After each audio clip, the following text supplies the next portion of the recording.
Did you guys headbutt each other? Perfect. That was perfect. Yeah. All right. Well, we're live. I'm here now. Your headbutt I asked initiated for the like live an button. early pre-headbutt, to the next one later. All right, we got true Probably, headbutt probably energy. finish my pretzels without the mic here. Don't eat pretzels. Period. I wonder what percentage of other guys, because I assume this is a male phenomenon, have just like occasionally headbutted a good friend. Is You that guys- just us, or Did you guys headbutt each other on New Year's at all? No. we didn't get there? Unfortunately. That was in the agenda. It was in the agenda. You're supposed to headbutt. Fuck. Steven, did you pass out in the yard? No, that was never gonna happen. Did a magic He trick. tried to though. make it happen. He was filling up like old fashions to the top of the glass. Yeah, it got me good. Steven was not. I was like, brother, I have to drive home. I drove home an hour in like the densest fog I've Oh, ever I seen. heard it was crazy. I almost Fog died. was nuts. I heard you couldn't see even 50 feet. I was so tired. Like Yeah, that fog was nuts. I was so Yeah. tired. I couldn't see like right in front of the car. It was insane. It was wild the whole way home. I thought it was just around you, up in the. You need a pregnant wag, Yeah, and then they just pregnancy- drive you around. Pregnancy It's great. is game changer. Yeah. Keep Eric doing and that. I just have a blast. Keep doing that. boost Get the driven around. chauffeur Oh, status. Erica hears this. Dead. Sounds like an expensive driver. Very, So expensive. very expensive, and yeah, I'll leave it at that. Did you have to buy like a second round of all the shit that you bought the first time, or did you just reuse the? Some is reasonable, but mostly you need. Because I don't know, mostly, but you need a lot of new shit. we spent so much fucking money on. Like all those little onesies and stuff are all torn up. Like you need a lot of stuff. Some equipment, crib, which is nice. bassinet, like all Yeah, that like shit. we're gonna need another stroller, or maybe one of those double two baby stroller things. Dude, you those know, things are gnarly. they're so expensive. But dude, can I give you some alpha? Everything's $1,500. Can I please give you some alpha? We got like 10 grand worth of shit. Right. Okay. So you already bought everything. Yeah. Too late. So this is for everybody else out there. Maybe Nick is next in line. So it's like when you're a new parent, you have all this like, okay, I got to get really good stuff, and I got to spend all this money, and baby care, baby stuff is probably the biggest ripoff in the world, maybe next to just like women's clothing and items in general, because they charge a lot to women. Like, you guys have all seen the studies where the same lotion is like twice the price, right? Don't even get me started on these studies because they're all bullshit. Okay.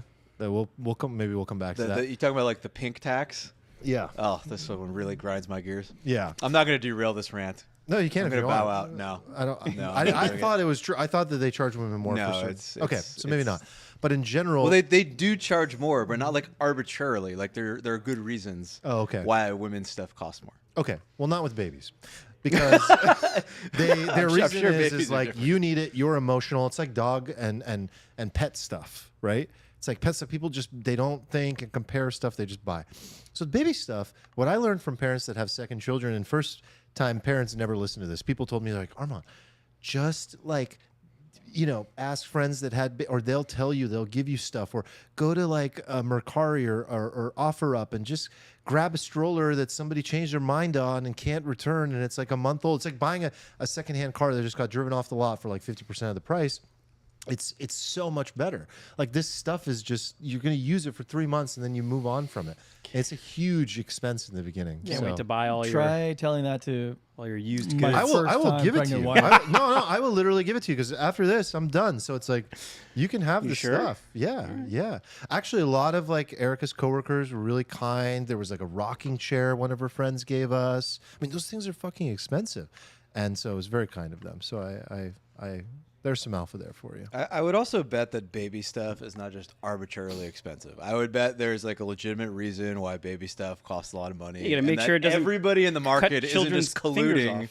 off. Yeah, exactly. There's probably some like no, crazy. I call collusion. This is like whole market. no. This is exactly like the hot dog and hot dog bun industry collusion from the Father six- of the the Bride. six Oh, versus that's eight. so The good. six The versus Father eight. of the Bride. Yeah. They're up to no good. It's one of the best rants on movies. I got 6 dogs. I need 6 buns. Why can't I? Remember, he takes 2 out, and he's like, "I'm gonna take just what I need." What an incredible movie that was. I That love is a Steve great Martin. movie. He's I think half of our audience wasn't born when that movie came out. Yeah, probably. Wait, no, our audience is kind of like our age-ish. It's a wide range. Yeah. It's a yeah, wide it is. range. Yeah, we have like 20 to 50. Yeah, we get like teens to 50s. It's Yeah. crazy. Yeah, for sure. But it's Armand, what'd mostly like boomer what'd you make millennials. us today? Okay, why don't you tell people about what Ah. we're drinking, and I'll tell you what I made. Okay, so listener of the pod, fan of the pod, friend of the pod, Cut to camera. Lafferty Daniel, I believe, in the Discord, Lafferty Daniel. gave us some Whistle Pig. Old World Rye, 12-year aged. God damn. Yeah, we hung out during New Year's in Idlewild, and he said, "This is not for this weekend. This is for the pod specifically. A thank you to the pod." Nice Dude, guy. Yeah. wine cask finished. It's very nice. It's like perfect for winter. It's You know, really a good. nice winter dram. Well, we're halfway done. What is that word? Use So it. I did something that a lot of people frown on, and I like to do it. I made an old fashioned with it. You know, a lot of people say like very good liquor, sip it to get the full character wait, who expression of says it. that? A lot of people shit on me for doing that. No. Adrian. Old fashions are one of the drinks you definitely can use expensive whiskey. We agree on this. We've talked about this, but a lot of people shit on me for I'm this. glad I'm consistent. Yeah. So, what would be like an acceptable whiskey to make an old fashioned with in the eye of the purist? Of those pure, I don't know if I'd call them purists. The wrongest, Yeah, the snooties. they would just do like, you know, Buffalo Trace. Buffalo Trace. Yeah. Buffalo Max. Trace Max. is pretty reliable Max. for old fashions. They would just do like, you know, That's something ridiculous. basic. The old fashioned is such that like you can still get like all of the character of the whiskey in it. Yes. It's like almost entirely whiskey. Bitters and like a drop of simple syrup just brings out the fullest expression, Yeah. you know? So, yeah, we made old fashions. It's not like putting ice cubes in Bordeaux. I agree. I still will sip it neat because I want to experience that too. But Well, thanks, Daniel. Thank Yeah. you, Daniel. Thank you, Daniel. huge thank you. And Yeah. let's give a shout out to our sponsor. Back for 2025. Confirmed. Yeah. Oh, Hell Z-Botics. yeah, baby. We Welcome. did it. Welcome back. Welcome back Welcome to the back. new year. You guys, Consistency. you guys were all drunk enough. Secured another year of yeah, sponsorship. keep supporting, guys. Keep buying. Keep drinking. I mean, supporting. Yeah, so check out zbotics.com/alfalfa. Make sure to use the code alfalfa at checkout. We're going to talk about checkout and discount codes later in the pod. Yeah, but make sure that code gets in there because sometimes those little tools like Honey scam you out of it. So yeah, make sure to put that code in there. But yeah, use the pre-alcohol drink. Steven and I took ours. I don't know about you two. I know that No. Steven took his because he Left one took at it out of home. the drawer in my office. But I made a withdrawal. You made a Another withdrawal? from the bank. I need a withdrawal. Vig's juicy. I You about to know, get margin called, or- I'll pay, I don't like debt. I'll pay my debt, man. I swear. I don't like debt. We made a fatal decision. Drinking spot. We didn't bring the Z-Botics for our little New Year's trip. Ooh. Yeah, high altitude.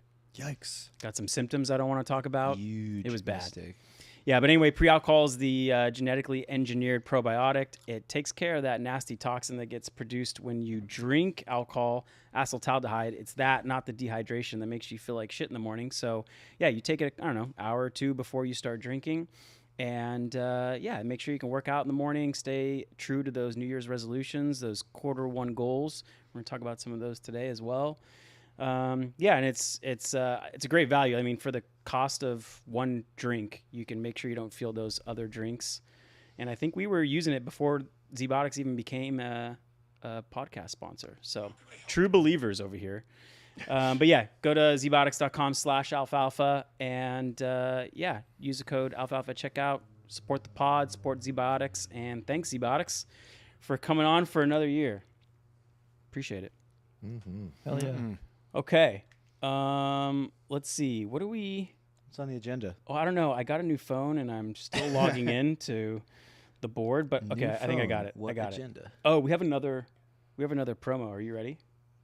Are you ready Oh. for another promo? Do you have like a script? I told you to get No. ready. I don't need a script. Oh, It comes wow, he from doesn't here. use a Speak script. from there. It comes from here. Do you need Speak from edifying first, or are you good to go? Sure, edify Ralph? me. Okay. Let's start with some edifying. Okay. Well, we all know that we have like a magic liner as part of the pod, and he's been an invaluable asset to our individual portlios. Giving and away alpha for years now. Yeah, in the Discord, I think that's the reason we get free alcohol sent to us on occasion, both to you and Eric. but it sounds like you've launched your own little new product. Influencer. You're back to having a business. You're not just a trader anymore. So He's living the dream. what are you doing? Living the dream. It's true. It's true. So, by popular demand, I am happy to announce to the people who are not on the Discord, who have not already heard this, Magic Lines is now a premium community. Ooh. What does That's that right. mean? Okay, so Magic Lines up to this point has basically just been me spewing shit off the top of my brain in a very pukey fashion. Mm-hmm. And it's been just like, comb through it, do what you will. It's been my scratch pad. And I, share my scratch pad with the people in the Discord. And there's been some good stuff in the scratch pad. There's been some stuff that resembles the drawings of a crazed lunatic. But mostly good stuff in there. And people seem to like it. A lot of people tell me they think it's great. A lot of people. So I've decided to take this to the next level. I really like teaching, and I really like helping people. It's been really cool having this community for so many years, and like seeing the people in the Discord being like, "Thank you so much." I just we had a couple of people being like, "Yeah, thank you. I've retired." I'm like, "Really? Why? Yeah. Why am I? why am I still doing this?"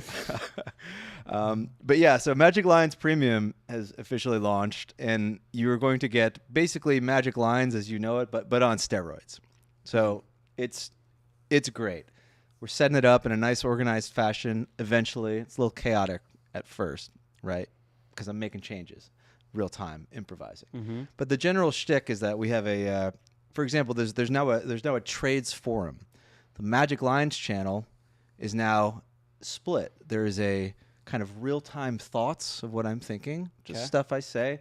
But now we have a well organized trade idea channel. And if you click on this, you just see all of the trades laid out and nice, easily kind of you can click into it, see it. And Now I'm we're talking. consciously writing for you, the non trader out there, trying to dumb this stuff down as much as possible to make it Thank you. actionable and digestible, while still like helping people learn, because I think you guys got to learn. In addition to that, we've got our own little sub community going on. We've got a little AI thread. We're just talking about AI stuff because it's a big deal. We're doing weekly Q&A discussions with everybody in the community. That's Just that's one dropping- benefit we've always had over the community. I can just text Steven, call him, and be Yeah, like, we have "Hey, our- we have is our this own gap going to Q&A." fill? Am I screwed?" But so everyone has a line to you once a week, essentially through the Q&A. Oh yeah, I mean, but the community's been off to a great start. The very first video I put out, I said that the market was going to dump, and then it promptly dumped the next day. Oh, So wow. thank you, market. You knew you for- were launching. that was like the best thing that's ever happened to me. Honestly, I was just like, wow, this is great. Sorry to anybody who lost money out there, but it was great for my personal brand. And yeah, there's already been some great trade calls dropped in there. We already had a couple 2Xs yesterday, so a bunch of people already had a couple years of Yeah, let's go. membership pay for itself. Okay, I got two questions. Mhm. One, how do I get it? Like, how do I actually go there and sign up for this Magic Lines Premium? I'm glad you asked. So I'm running sort of like a early bird special, if you will. Love early bird specials. It's a partial thank you to everybody who's been there with me for such a long time, and even you newcomers, to everybody who's like, been in the trenches with me. It's a partial thank you, and also a partial like, hey, I'm gonna fuck a bunch of shit up and change a lot of things over the next few weeks, so bear with me. But I am doing a like lifetime discount founders membership. Lifetime, unless inflation goes to like 40% a year, I will have to raise prices. Like if we go full Weimar Germany, but no plans to. So if you sign up now through the Alfalfa link, magiclines.xyz/alfalfa, that'll take you to the Magic Lines WAP. And if you sign up through that WAP, we got Not two codes. WAP WAP. WHOP. Yeah. They really It's a bad name. I mean, I think it's great. Yeah, you love it. Get that WAP. Hey, sign up for Steven's WAP. Subscribe to my WAP. I have to stop. What's the code? Yeah, magiclines.com. Alfalfa, sorry, baby. magiclines.xyz/alfalfa. If you want a monthly membership, discounting that $75 a month forever-ish with code alfalfa75. Put that in at checkout. There's also an annual that you can pay with the code to get that cost sub $100, I think, a month, basically. And that's alfalfa 800. Wonderful. Yes. Excellent. So use So- code alfalfa or alfalfa 800. Alfalfa 75. Alfalfa 75. Yes. Unfortunately, WAP does not let you just make one code. Oh. You know, Boo. so I got to do 2 codes. But use the link magiclines.xyz/alfalfa and Is it use forward the slash code. or backslash? I don't know. Whatever the slash is. Yeah. I think it's a forward. I don't know how this internet thing works. Yeah. Okay. Forward So slash? that's Okay. where you find it. But what if I don't want to pay? I just want to know what Steven's musings are. Am I still going to be able to get those in the Discord? Yeah. I'm still gonna post. Okay. I'll still be there. I'm trying to obviously juice the value for the people in this course. thing. Been posting like a crazy person. I gotta probably pare it back a little bit, or I'm gonna burn out. But yeah, we're still keeping the Magic Lines free. Nice. And the regular alfalfa. There'll still be stuff in there. Sick. I have a prediction. Yeah. Well, because today we're making some predictions. So I have, Yeah. I have a bonus prediction. So I think this is going to be your best personal trading year yet. And here's why. So I think you're going to crush it this year. You know, whenever you have accountability with people and you're forced to organize your thoughts, your outcomes, but also taking into consideration the actions you're taking, it's just going to make you such a better trader. Like that idea that you need to not only teach this, but that every move you make, you're going to have to explain your reasoning for doing so. You're just going to crush it this year. So that's my biggest prediction of 2025. I agree, and I had the same thought earlier. If anything, it's like, It holds you to a higher standard. yeah, big time. Big time. Yeah. And irresponsibly long, set to return in Yes, 2025. Big announcement By number 2. huge demand and request. By yeah. huge demand. I know the people are happy. The Dude, people in the I Discord already have know. been getting stressed out by the number of requests of like people asking you guys, when are you guys going to bring Magic Lines? Irresponsibly long back. Stressing me out. 2025. It's next week. Hell yeah. Yeah, literally It's coming back next literally week. next week. Get your shit together, Eric. go on Amazon and purchase a microphone while we're at it here. Yeah, I got a microphone. Do you? I got a Rode. You're gonna sound. You can't sound all crappy next to my Shure MV7. Are you gonna bring that home with you? No, I'm purchasing another one. Okay, yeah. Yeah, you guys are pro now. Because You need all the things. I can already picture you. Oh, I forgot my mic at home.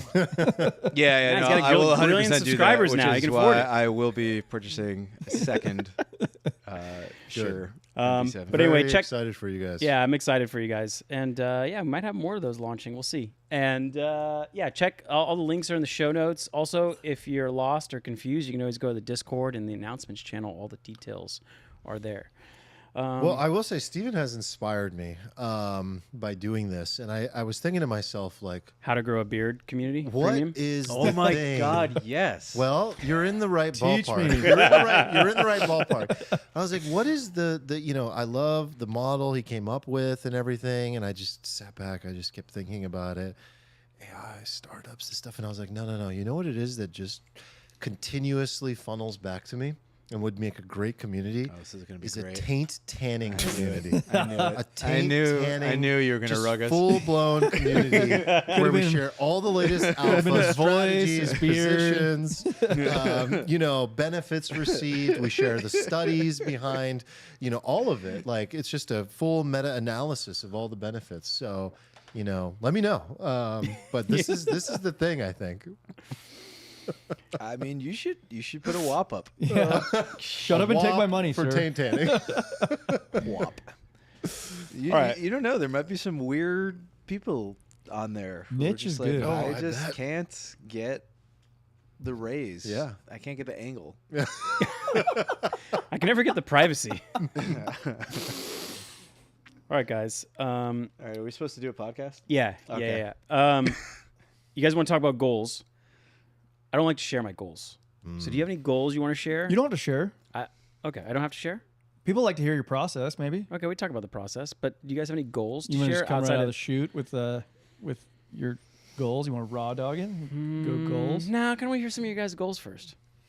Do you want to start? What's the quickest you've ever abandoned a goal? Abandoned? Yeah, Like probably halfway through. I've abandoned a goal already. Like, Oh, it's yeah, like a day. what was the January. It's January 7th. By January 2nd, I'd already abandoned it. goal? Don't drink for January. No, stretching. You stop stretching. Yeah, You don't stretch? I started. You've never stretched? I've never stretched. Wait, you don't stretch for tennis, No. bro? what, Your you just play ACL tennis is and just- crying right He now. thinks he's still 22. This guy's I gonna get need a it. wheelchair. No, within- I get I it. believe in the warm up. I'm Okay. a big believer in the warm up, but stretching is so. It's such a rug. Well, static stretching or like more dynamic? Static. Do you even do yeah. Static. Well, static stretching is dead. Is a rug. It's no. So I good. specifically made a goal. I have several goals, but like one of my goals was like, I'm gonna stretch to prevent injury this year. To prevent injury, and I tried this stretch where I like squat down and I like turned my torso and then like Yeah, I move know my that arm one. up like that, and like it felt good in the moment. And then like 3 hours later, I was like, what is going on with my back? I like couldn't move. I was like laid horizontal for 3 days. 3 days after doing that stretch, I was like, I can't move. You know, some might interpret this as a sign that Needing? you may have needed previous Okay, so Yeah. stretching sessions. I first thought of that too. I first thought like maybe this is like flossing your teeth, where if you don't do it, but then you do it once, you just get like a bloody mess. yeah. And that might have been what's happening. But then I thought like, wait a second, let me zoom out. Does any predator stretch? Does a cheetah stretch before attacking a gazelle? No. They would never like, hold on guys, let me just warm up my hammies real quick. Like they just go. This Can I- is can the I jump best in? bro science I have heard all Can year. I jump in? I love Cats, this. predator, they stretch all the time. All stretch. No, first of all, there's a difference between like, I just woke up.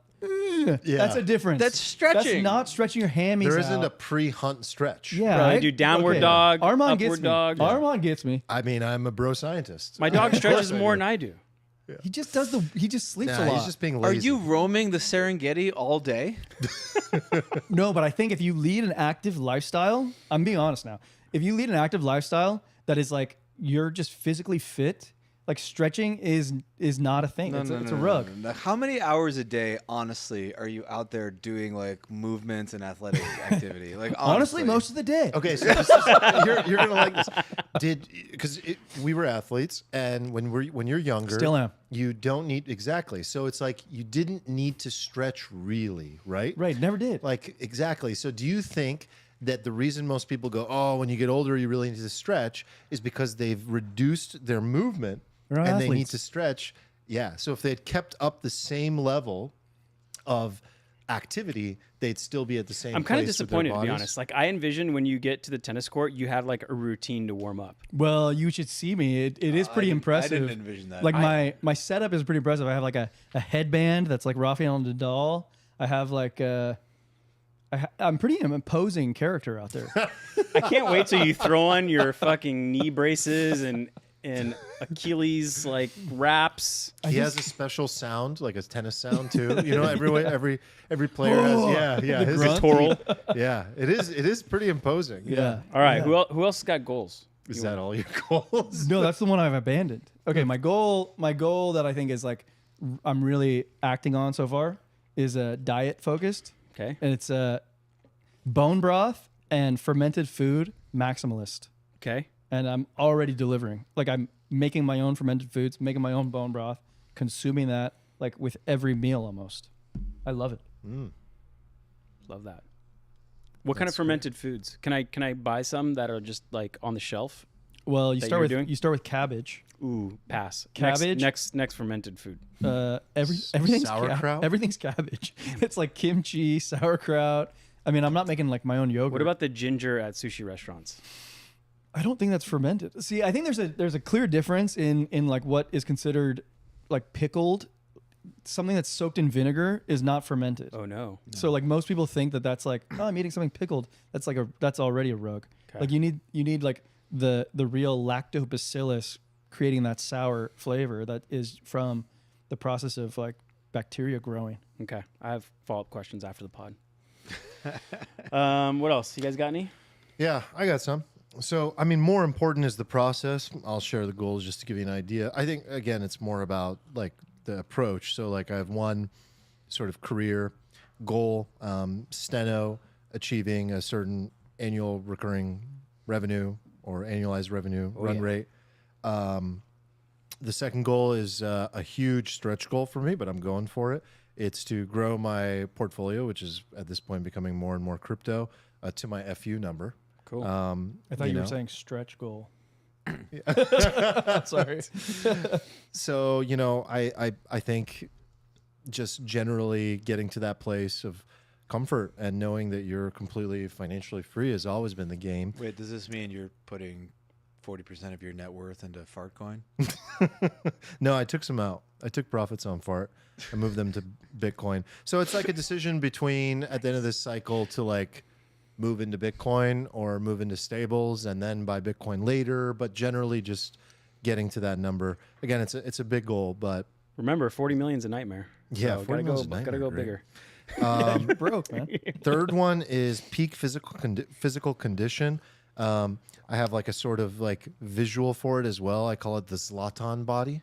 Is that So- what that picture that you and I had in front of? I don't know. We were at the beach and we're like, oh, remember we used to have 6-packs? Oh no, I'm literally looking at a picture of Zlatan. Oh, okay. But yeah, no, like Zlatan doing Ibrahimovic? yeah. So like Zlatan's like beast. No, 42 the other Zlatan. at this point, and like Zlatan's such a beast. he's such a beast. I love his mindset. is he I love now? he's like 42. Oh, God So- damn it. I thought you were going to say like Wait. 55. No, way older than me, and like way older than you. way older, dude. Bro. Way older. And it's like I knew that would get a good response. Steven, And we gotta like, go. He's on this boxing bag upside down. Last year I saw this video of him doing like He's the doing sit-ups, crunches. crunches from like vertical. You know, can't compare upside yourself to down. him. The man I has can spent his I can compare entire myself life to doing any- athletics since I he can was compare 3. myself to I anybody. bet you he doesn't stretch. And then goal number 4 is a relationship goal, which is my relationship with Erica enters its best chapter yet. Year 13, deep connection, understanding, and partnership and alignment. Weekly date nights are non-negotiable. You know, even with the second baby coming in March, we're more into each other and passionate than ever before. We accept and appreciate each other fully. And even if we might ever disagree, there is peace and joy and happiness. The 2 girls I will have soon, are thriving, healthy, and happy. So I shared that full Ooh, I goal. love that. But, you know, those are very important to me. So the process for me has changed and evolved a lot. This is, again, by popular request. It comes up all the time in the Discord. So if you're listening to the pod, here it is. I used to be very structured. Nick and I had very similar processes, and over time, my process has become a lot looser. And I've started to take more of like a Jensen Wong approach to my goals, not only in my business but also in my personal life. Dramatically over delivering. Over delivering in the moment and knowing like having a general North Star, I think is important. I know where I want to go, and I have a general life plan. And actually, after reading a lot of Robert Greene books over the last year, I really reestablished the importance of having a plan that looks at all the upsides and downsides, all the mitigation strategies, knowing how you're going to play the different challenges that are going to come up in your life. So I switched my strategy to like, instead of like quarterly goals, like what is my life plan here? And I wrote it out like I'm writing a story about my life. And when I was at Date with Destiny with Tony Robbins, he had a similar goal planning process. And this is what it was. He basically gets you into an incredible state of mind and body, of course, first. But then you go through a process. So you want to get into a really good state for this. You don't just want to be like, man, what is my life about? And what's my purpose? And how am I ever going to figure it out? Get moving, get up, get Headbutt excited. somebody, scream. Yes. Get in a good place. You can do this by yourself. And then grab your journal or whatever you like to write on, your computer, your pen and paper, and write out a story of your life and all the things you aim to accomplish like it's a Christmas wish list, he said. Like literally there are no barriers to what you can accomplish, what you can receive, what you can achieve. Treat it like the sky is the limit. You're sending this to Santa Claus and all of it's going to come true. What would you write about your life? So you write this story. I think give yourself you want to give yourself constraint. He gave us like 5 minutes once we were in that really primed state. And I'm writing, helicopter and this and that. And I do this for people and I do that for myself. Hell yeah. All of it. All of it. I wrote crazy shit. Dream bigger, man. And then he has you afterward look at that list and say, okay, now go back and let's get somewhat realistic. Put how long is it going to take you to achieve these goals? So then you go like, you put a 1 next to the 1 year goals. You put a 5 or a 10 or a 15 or a 20. Just anywhere you see a goal, as you've written this story, just put a little number next to it. How long is it going to take? And then look at all the ones that have a 1 and turn that into maybe 3, 4, 5 goals for the year. And just say, okay, I've got some 1 year goals now. I know what I want to accomplish this year. Now make those goals a little bit more tangible. What does it actually look like? I mean, in business, you might call them SMART goals, like make them specific, make them measurable, make them attainable, make them like really clear and crystal, not just like, I want to lose weight. No, I want to lose 11 pounds or 33 pounds, and I want to do it by this date, and I want to feel this exact way, and just get really, really granular at that level. Start really big, Christmas wish list to Santa Claus, and then zoom in. And I did that, and that's actually how I got to these 4 goals this year. So... Thanks, Wow. Tony. That's crazy. Yeah, it was a fun process. I've never naturally fit into this like paradigm of goal setting. I don't really like set goals. How are we friends? You and I could not be more opposite. Like even last year when you forced me to do it, like the only thing I could really do for a goal was like related to like music, and then like everything else. So I don't know. I don't know why, but like I don't really do goals. I probably should. Maybe I should. I mean, is it just what works for you? Like, be happy not doing goals if that's what works for you. Like, I Yeah. evolved my goal setting strategy. Goals are like a form of planning, I guess, and like I don't plan very well, if at all. Mm-hmm. I feel like you could plan very well, though. I You'd could. be a meticulous planner. I could. I went through a phase where I was a planner, and then I just spent my entire day planning, and I never did anything. So then I just stopped planning because I just got too into planning. I had That is too many- that is a balance, right? Because if you can like over plan things yeah. and then you just paralyze yourself. Yeah. Yeah, like have you guys seen that? Like like the mid curve meme, It's like the financial spreadsheet, people. Get out of the spreadsheet. right? You see, the mid curve meme, and there's like the guy in the middle, and he's just like Notion with the API to this integrated with ChatGPT, all this stuff, and then Yeah, on the Notes right, app. it's just like Apple Notes. On the Yeah. left, it's like Apple Notes. Like I love that's that like one. happened to me. Like I just like all of my thought gathering and everything is just like I talk to Siri and write a note, and there's just like completely unorganized, just mishmash of stuff, but it's all there and it's usable, and I can execute on it, and so that's like what I use. But I used to have like this complex. I used to have like a Trello with like this like I had like Zapier and I had all these like connections and all this stuff and all this automations, and I just spent my whole day just automating things or like organizing my thing because I just got too into it. And Yeah, I was that's like, too much. I can't do it. And now even today, like I don't know, like I haven't looked at a to-do list in like So 3 years. I don't fully buy this. And the reason is because I know you have goals. Like, for example, I'm sure there's a state that you want to get Magic Lines to, a certain amount of members you'd like to have in your community.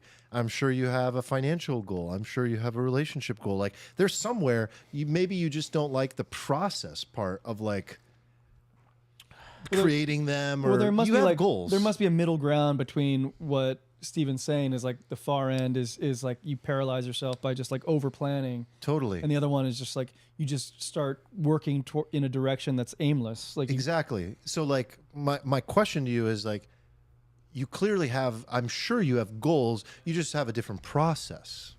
I do things, obviously. I think part of this is just like I've gotten older and I realize that I just like horizon, right? I'm just like, I'm going to get here. And then I climb that mountain and I'm like, I'm going to go to that mountain. And then I'm going to go to that Yeah. mountain. And then at a certain point in time, I'm like, what is the point of like setting this like arbitrary thing? Like what I really want in my life everywhere is just consistent incremental progress. And that to me is like happiness. Just consistent incremental progress. There is no thing I will ever get to, whether it's money or anything else, so I'll be like, yes, I am happy and I am content. Like I've just realized that's not going to ever be a thing. the best thing I can strive for is to always be progressing, to just always wake up, go a little farther, get a little better, have something to look forward to, and just like tweak, get a little better, a little better, a little better. And I'll just do that every day until I die. And like, I don't know, like maybe some people need the goal thing to motivate them, but I just like want to wake up and I want to go to bed like a little more forward. And that's just like, I don't think all I anyone can do. disagree with that approach. Yeah, I like that. No one can disagree with that approach. But my point is like there is or there can be those goals that provide direction to what progress looks like. Yeah. When you're saying forward, you got to mean There has to forward be towards what? You toward know? what? Most of my goals are like, they're like a fire that I like dangle above. They're not like a thing that I strive to go to. It's like, don't fall in the fire and burn to death, right? Like, I don't want to be poor ever again. That so like I have like this like Yeah, see- my goal isn't up there. It's this thing down here that repels me. That's great. Right? That's good. So that's Carrot or like stick. Yeah. Like, that's mainly my What I find is that like, you know, maybe this arbitrary turn on the calendar, turning to a new year, puts people generally in like a pretty good state to like make changes, right? And I find that throughout the year, throughout the quarter, throughout the month, those things tend to fade, right? Like you just see this like asymptote closer to zero as you you tend to forget like what did I want this goal for? Like what did I want to create? And then what was the pleasure I wanted from it? And why did I want to do this so I avoid the pain? And then what was the steps I was going to do? And for me, I'm like the opposite of you. It's like in a quarterly spreadsheet dating back to I don't know how many years, over a decade of It's a beautiful spreadsheet. yeah, and like I think I've posted it in the Discord at some point, a blank one for people to use if they want. But essentially, there's different categories. I have like a health one, a mindset one, relationships, time, active income, investments, and then celebrating. Those are the categories. And then each category has an outcome, and then in the middle it has the immense immeasurable pleasure if you hit the goal, and the immense immeasurable pain if you don't hit the goal. And then I used to have this column called Massive Action Plan, which is from Tony, but I found that less useful. And so now it's like, what's the habit? So what's the habit I need to develop in order to accomplish this goal? Most of it's habit. Sometimes for business, it's not. It's like, okay, I got to get this done and the goal's accomplished. But for most stuff, it's habits. So, you know, for that specific portion, I like to find a trigger. This is from Tiny Habits, by the way. I'm going to test implementing it out. But basically, you find a trigger. Tiny habits? Yeah. Is this like Atomic It's- Habits but bigger? Smaller. yeah. Smaller. It's So smaller. Atomic. You can't get smaller. Atomic. why aren't they called quantum habits? Qubits? Qubits. They're qubits. Quabits. So anyway, you basically just like find a trigger, an anchor, set a tiny behavior, and then celebrate whenever you do that. So like an example would be like if you want to work out in the morning, you set out your work clothes the night before. The anchor is like right before you go to bed. You set up the tiny behavior is you set out the workout clothes, and then you celebrate actually just setting out the workout clothes. That's like This is a good technique, actually. Is this okay? So I scientifically proven, Steven. so something I've found myself doing over the years is so one of my simple pleasures in life is Dr. Pepper Cherry Zero. And Okay. I've realized that like if I stock these in my fridge, and then I have like a thing I don't want to do, but when I do the thing, I then go to the fridge and crack open a Dr. Pepper Cherry Zero.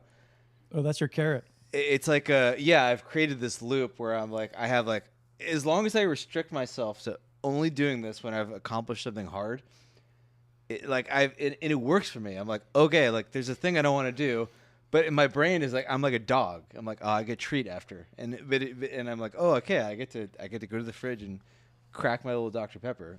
Is that what this is? Kind of. It's Or- not necessarily setting a reward for yourself. It's Less like Pavlovian? Here's another thing. Like a lot of people are like, hey, I want to meditate every day.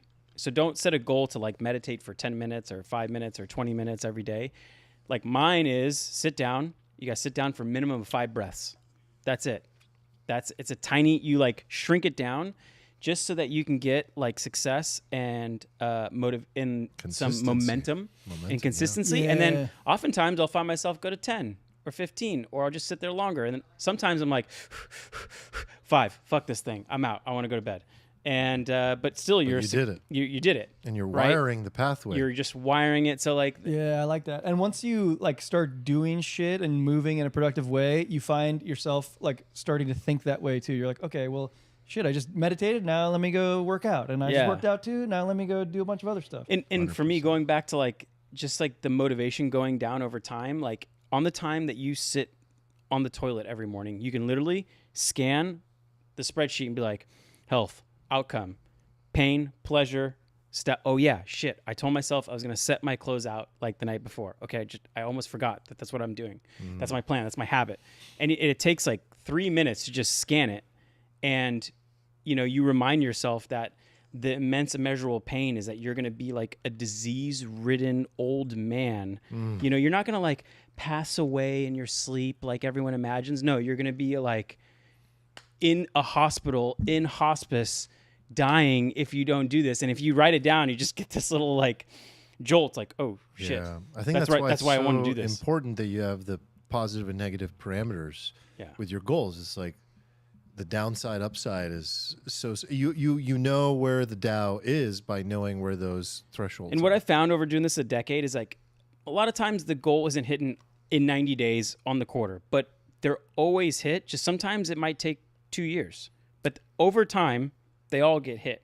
I have a sincere question about the goal when you look at it from a positive perspective, the immense, immeasurable pleasure. pleasure.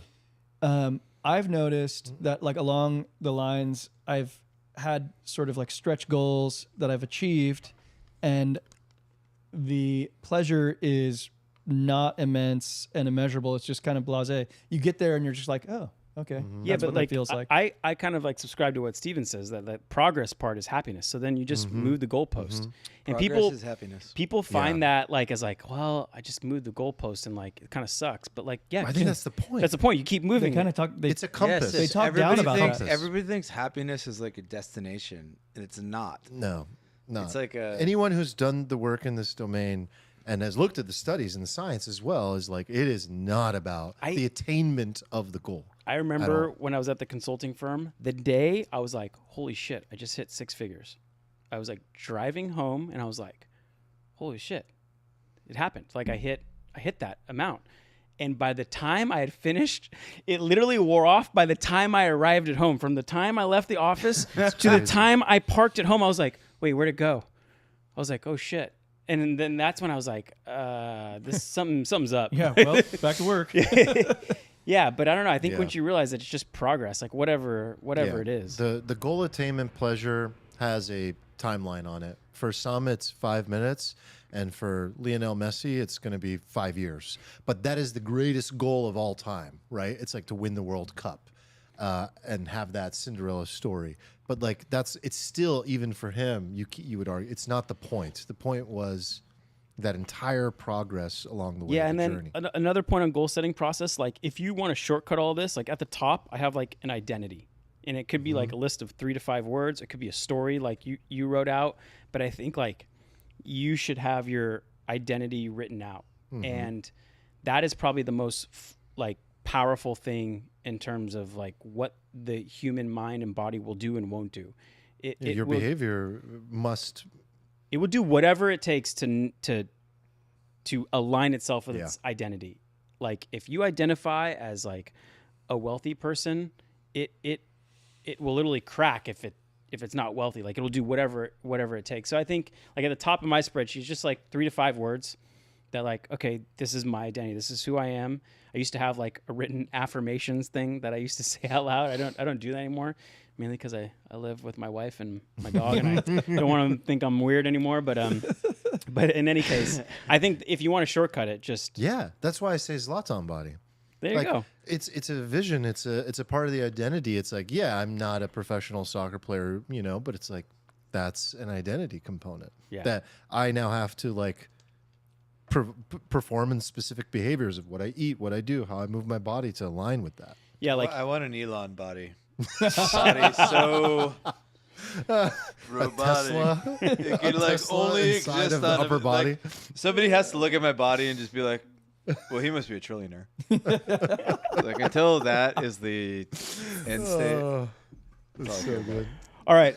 We promised predictions, so I figure we better get him in before we get too long in the tooth. get 'em in? And 4 old fashions deep. How are we doing predictions? Are we doing a domain expertise specific? It's just like predictions? whatever Do you- whatever you just got. Whatever you got. Yeah, you whatever got? you got. Just throw shit out there. There's no anything goes? framework. Yeah. Okay.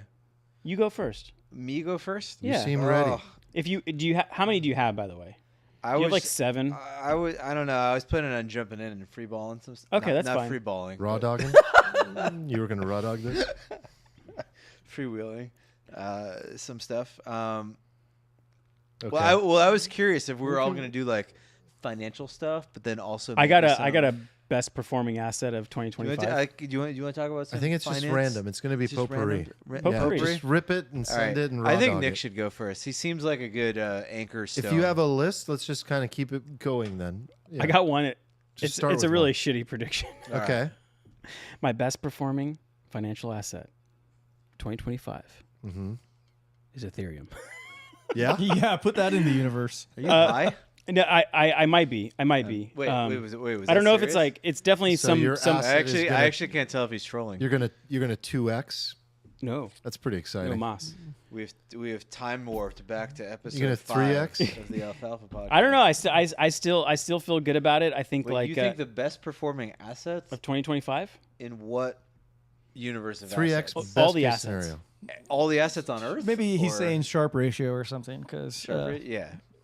like there's gonna I'm be really You some- know just there's tossing- going to be some shitter. That All right, does I'm it. just tossing one out there to so know you there's guys gonna can be like shit a on it and balls- like give balls yours. coin that goes up Yeah. 10,000x. Yeah, of course. But like, Yeah. let's talk about major assets. Like, Major. Risk adjusted. sure, sure, yeah. It's a legitimate question. I mean, it is the asset that is up the most since November 5th, the elections. So like, it is the asset that is like done mega the cap best. maybe. Ethereum is? What do you mean mega cap? Well, because there's like AI coins I need that a- are like I need a- crushing. I need Yeah, a okay, fact yeah. check. Forget all the. Fact I check on forget. I this. forget. You guys are always in your fucking micro Do you cap mean like shitcoin land. Solana and Ethereum? Like No, Solana I'm might- talking global financial assets. Sorry, this is not, like pretty. This It's is not getting, up more than Bitcoin. It's getting pretty right? lame that we're just like actually. It's getting kind of lame. I'm Okay, sorry, I was let trying him- to let him go, but Let him cook. But like S&P's hey, up to you cook. 3%, Nasdaq's up, I don't know, 3%, but Ethereum's up 39%. And if you look at like all the equity sectors, like industry-wise, or like equity factors, like, you know, big cap, small cap, even global equities, and you fuck bonds, commodities, then you, You go think to it'll beat alternative. Nvidia? You think it'll beat Tesla? I mean, yeah, questions. there will be individual stocks that absolutely trounce it. There'll be Okay. random, but No, but like large cap. Yeah, those are like mega cap too. No, I think like you know, the question is like, will a 4x beat? I don't know. Maybe there'll be a stock Okay. in like S&P 1000 that like beats it. I don't know. All right. I'm just throwing it out there. It was a softball Okay, to that's a good one, set yeah. you guys, you smarter financial people up for a better prediction. I guess I'll go with another softball. Mine is that quantum computing is more of a scam than stretching, and that these quantum stocks are complete jokes. I actually I bought puts on. Rigetti spaghetti? I bought puts on Rigetti Spaghetti, Yeah. and it's down 40% today. Fuck yeah, baby. Yeah. I remember pulling up the Rigetti chart like a few weeks ago and being like, oh no, I should have held. Yeah. Well, that's because you called it at like 50 cents, and it went $20. Did Jensen's talk play a big role or a role in that? Jensen's talk reinforced my belief. Like the second part of this prediction is that Nvidia is just going to continue blowing people's Wait, minds. Yeah. could you fill people in about Jensen's Jensen talk? Huang gave a keynote about an hour and a half long a couple days ago at CES, and it's amazing. Like my takeaway from the TLDR. CES presentation is there are many, but like my biggest one is that like the amount of data compute that is going to be needed is like more than has ever been computed in history, and what we're experiencing today is going to be a grain of sand to what we need in the future, because like we're training models right now to do basically like chat bots, and like soon we'll have like bots, we'll have video, we'll have everything. Like Yeah. we need to train so much to get these AIs up to like AGI. And there's stages of training, and a lot of people assumed that once the foundation models are set, there's going to be less and less data, and we'll be good because we'll be able to generate data. And he explains that like there's a long road ahead. Dude, of he's compute putting necessary. these really complex GPUs into the size of a PC now, and then like the big one is like more powerful than the supercomputer ever built. Like this is insane. So NVIDIA to me is going to continue blowing people's minds, and quantum is going to be a flash in the pan. Like that. Let's go around the horn. Armand, you got any? Yeah. Keep going around until we run out. I just have, one that's been on my mind. So I worked on just trying to kind of say it in a way that, let me pull it up. It helps for this. All right. So my prediction is that the ability to have like a hyper personalized AI for you, yourself, a personal one, is going to be pretty ubiquitous at this point in mid to late 2025. And this is more of a going into 2026 and beyond thing, but everyone will want their data to have the best personal AI they possibly can. And most of your data, because you're probably not a blogger or somebody that's been tracking your own data personally, is owned and basically held by these conglomerates, by Google, Apple, Google. by Amazon, by Apple. And so my prediction is that essentially these personal AI agents will become very commonplace. And what you want once this happens is to give yourself a single source of truth. Now, what these conglomerates are doing and where they think their value capture is for AI and for revenue and everything and to beyond is, oh, I have your data. So I'm going to provide AI tools for you trained and based on your data to make your experience on my platform more positive so you spend more time on it. And I think there's going to be a huge battle next year between the individuals and these companies. And the reason is because the individuals are going to say, that's my data. I want that. And the fact that you're monetizing based on that does not sit well with me. And so instead of leaving that data fragmented in these like big tech silos, I think people will want control. They'll want their own data vault. I know I will. I already want this, right? Think of like the ability to pull everything you've ever searched on Google, every place you've ever walked to and looked up on Google Maps, every message you've ever sent to a friend on or a What colleague about every on word Slack. you've ever spoken, every thought you've ever had? I mean, it's fucking mental. Yeah. Like the amount of data you actually could have access to on yourself is mind-boggling. The things you've asked Amazon, Echo, here and there, the fact, your Ring alarm system, Stuff that you said everything. on a podcast. Yeah. Yeah. And so effectively, you want to manage that. And this demand for data ownership is going to challenge the entire business models of Meta, of Google, and many others. And it's going to reshape the relationship between users and platforms. So I think this is going to be legislative. I think this is going to be a huge battle. And I think it's going to shape and change policy and potentially change big tech as a whole. Can I ask a question about that? Like, don't you think these like platforms are financially incentivized to not do that, right? Like, if I'm Apple, Absolutely. I'm like, listen, this is the That's why whole it's gonna hook. go. That's why it's going to be. That's Okay. why All right. it's going to go to court. That's why it's going to be a big battle. I mean, you have brought up many times how you think Google has an advantage for that reason. Yeah. And I'm telling you, I don't think they're going to be able to hold on to it if the humans involved in this data, like the data that's based on these humans, win in the end. Which if you really think about it, I think these companies should look for a different path forward because I think the individuals might edge out on this and win on this because individual data, it does belong to the individual. I would cast my vote in that Do you have direction. an AI related prediction, or I have one, and maybe I could riff off his, unless you have one. Oh god, I have like a million thoughts. I mean, AI in my world is like AI crypto. Which And- no one's actually going to use, but sure. I mean, I Let him both cook. agree and disagree with you. All right, so we talked on this pod, I think, in October about virtuals, and it's like kind of surreal to see it become like the consensus thing. And actually sold a bunch to start the year, and now it's like dying. I think the interesting thing about crypto in particular is that the market participants because like imagine like a housefly, right? It lives for like 24 hours. It has this like really tiny life cycle. It gets to like iterate over and over and over again versus something that lives for like 200 years, right? So crypto participants, they're like akin to houseflies.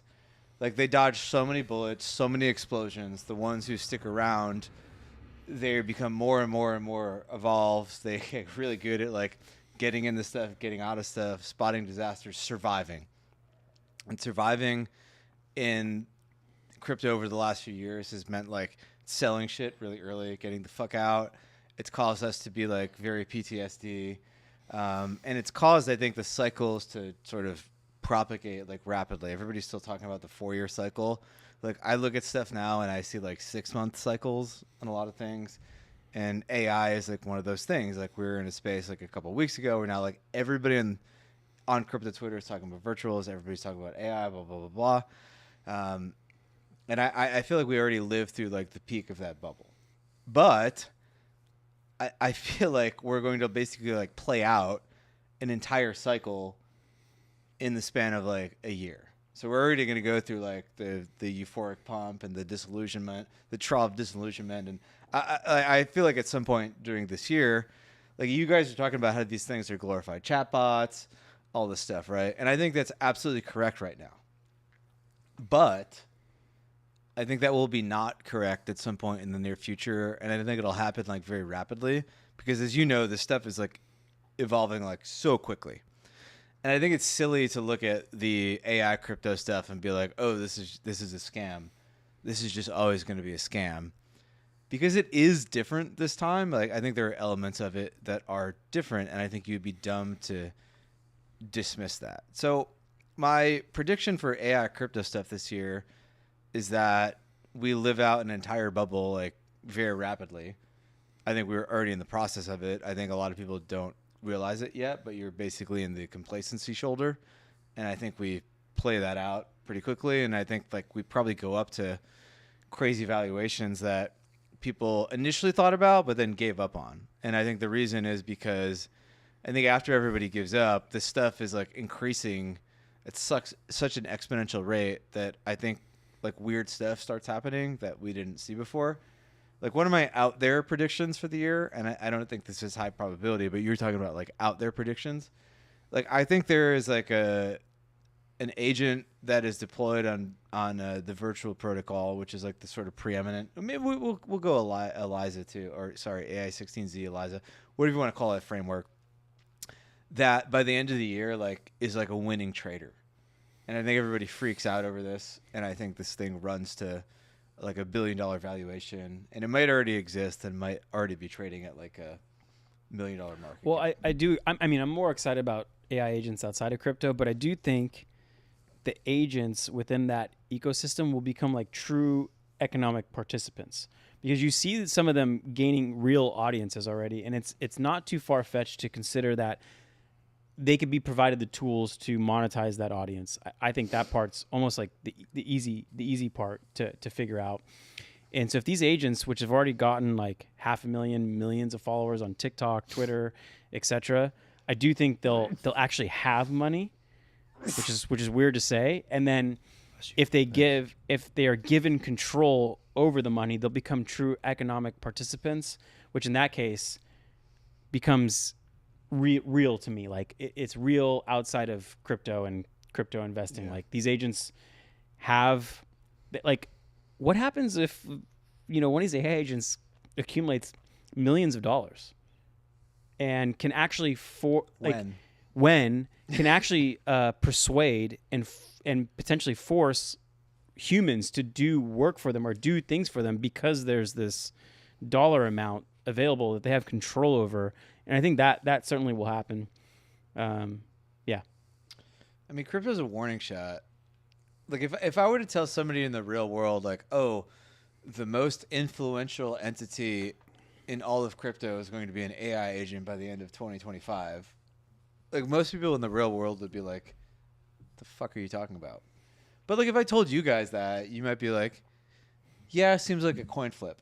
Yeah. Yeah. because I think we're like way ahead of the curve in that regard. And I think to other people, they would be like, what is that? Like a sub 1% probability? And just to, like we'll talk about Zuckerberg in a bit, but like one of the things that Facebook is doing is creating like agent profiles that have a personality and comment and post, like not real people, bots. Before, when you started a social network, if you kicked it off of bots, it'd be like terrible and spam and low quality. But I think they're going to be adding these like real agents that look like people, or maybe they're cartoons or whatever. But now imagine one with economic power.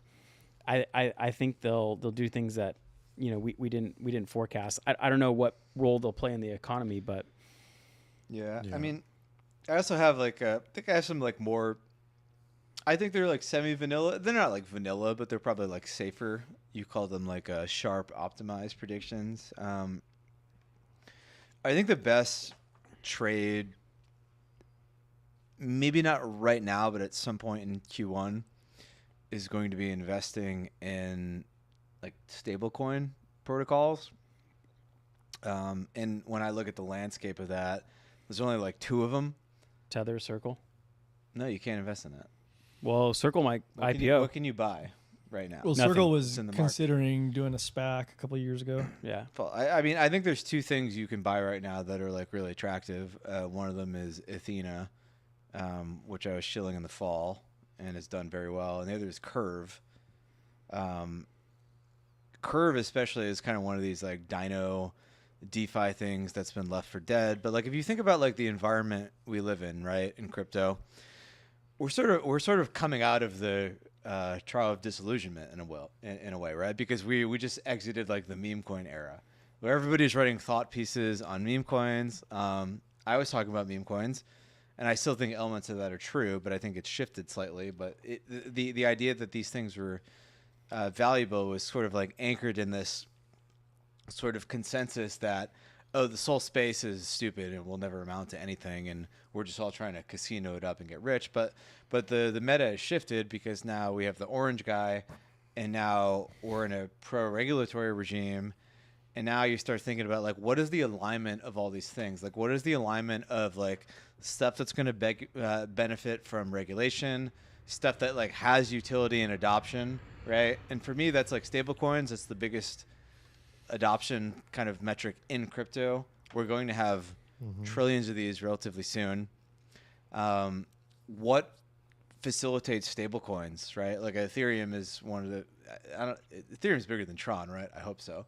But Yeah. like, what facilitates stablecoin transfers on Ethereum? It's Curve, and Curve has been sold into the ground for years. That's going to come back in a big way. A, because it's useful. B, because it has a regulatory framework to get an ETF. And ultimately, if you want your asset to go past like the valuation of dog with hat, you need institutional money.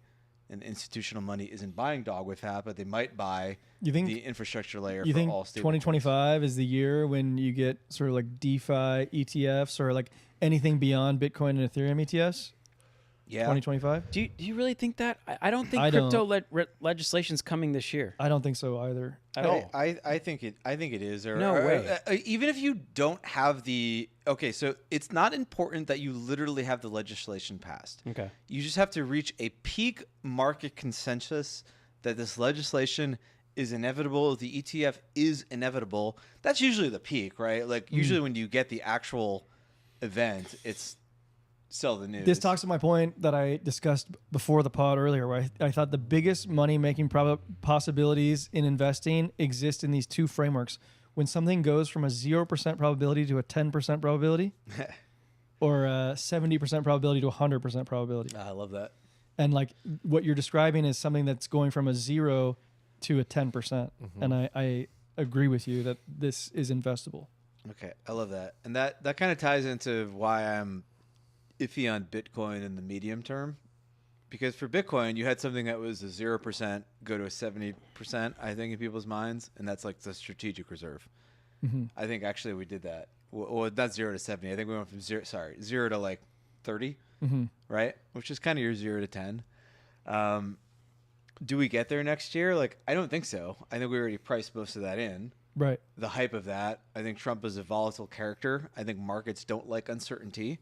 and that after the sugar high of Trump has sort of worn off, now everybody's like pricing in the uncertainty element of Trump, and things look weird. So if you go past the Bitcoin trade, you start thinking of this other stuff. Like, what is the thing that was a zero Yes. that is not? So like something like Athena to me is like a 0 to 10, right? Mhm. Like Athena is interesting because you're like, oh, you can see a world where Athena takes like 20% of all stablecoin volume, right? In like the span of like a year or two.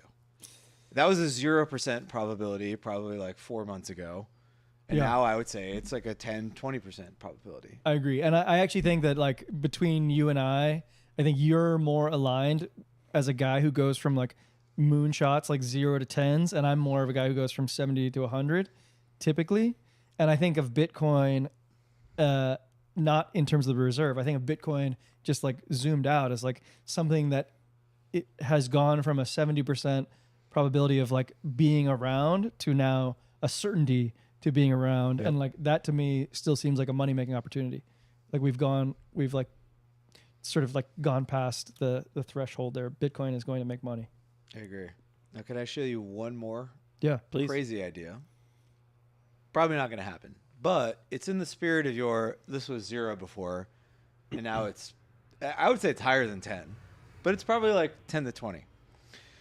Everybody's talking about the Bitcoin strategic reserve. I think there's a 20% chance that like we do a strategic reserve and they include Ethereum in it. Gnarly. And that is, I think, kind of like an interesting thing that people Yeah. aren't Nobody's pricing that really in. pricing that in. Like everybody's priced in Bitcoin, right? Obviously. But the Ethereum thing kind of makes sense.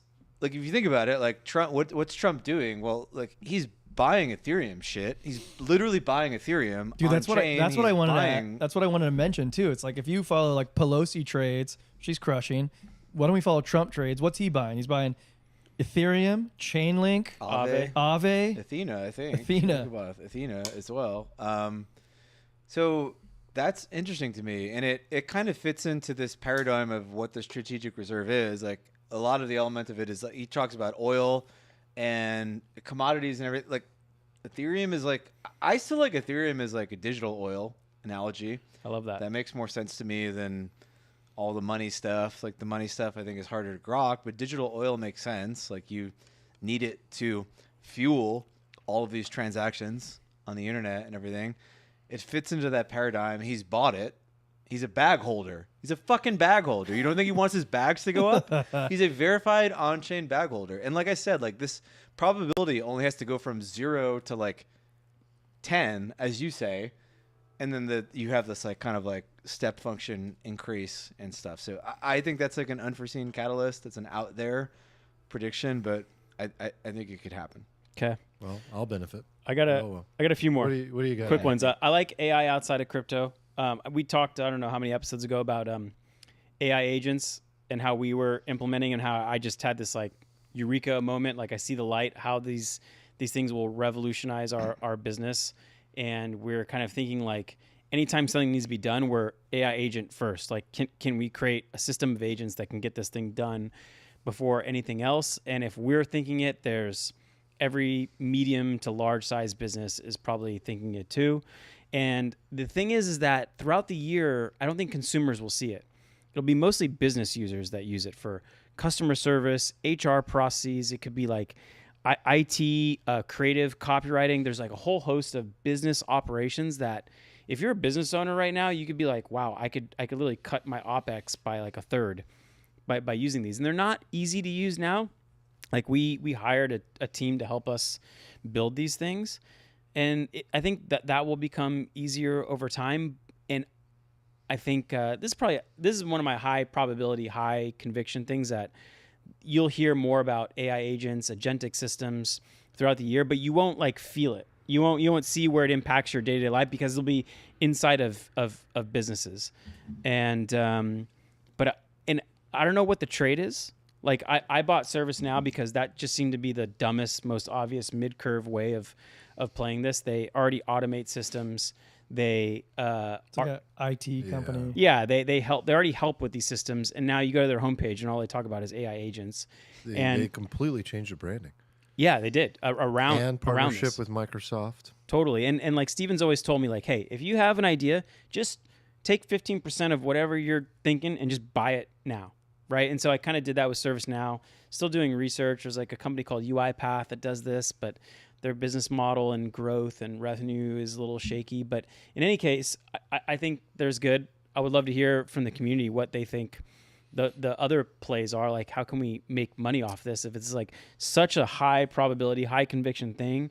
Like, I'm trying to figure out if there's a way in public markets you can take advantage of it. I haven't really nailed it. I want to ask you, as you're like looking to build these out, like how wide is the moat for a company like ServiceNow to like build these agentic systems? Can like anybody spin up an agentic system, or do you need like a Salesforce or a ServiceNow? Like a lot of it is what kind of what you're seeing on the personal side, right? Google's got some of my maps data, some of my email data, but Apple's got like my data on my phone, my text messages, and Amazon's got all my shopping data. It's similar for businesses where, you know, whatever SaaS you use for customer service, they have all your customer service data, and your HR software has it, and they're all coming out with their own systems, but like that doesn't really like solve my need as a business owner. I need just those as tools, and I need like 10 agents like doing stuff and connecting with those tools. Like I don't need each SaaS's like homegrown agent thing that's going to solve 1/10 of my business problem. I need them all to connect. So I guess the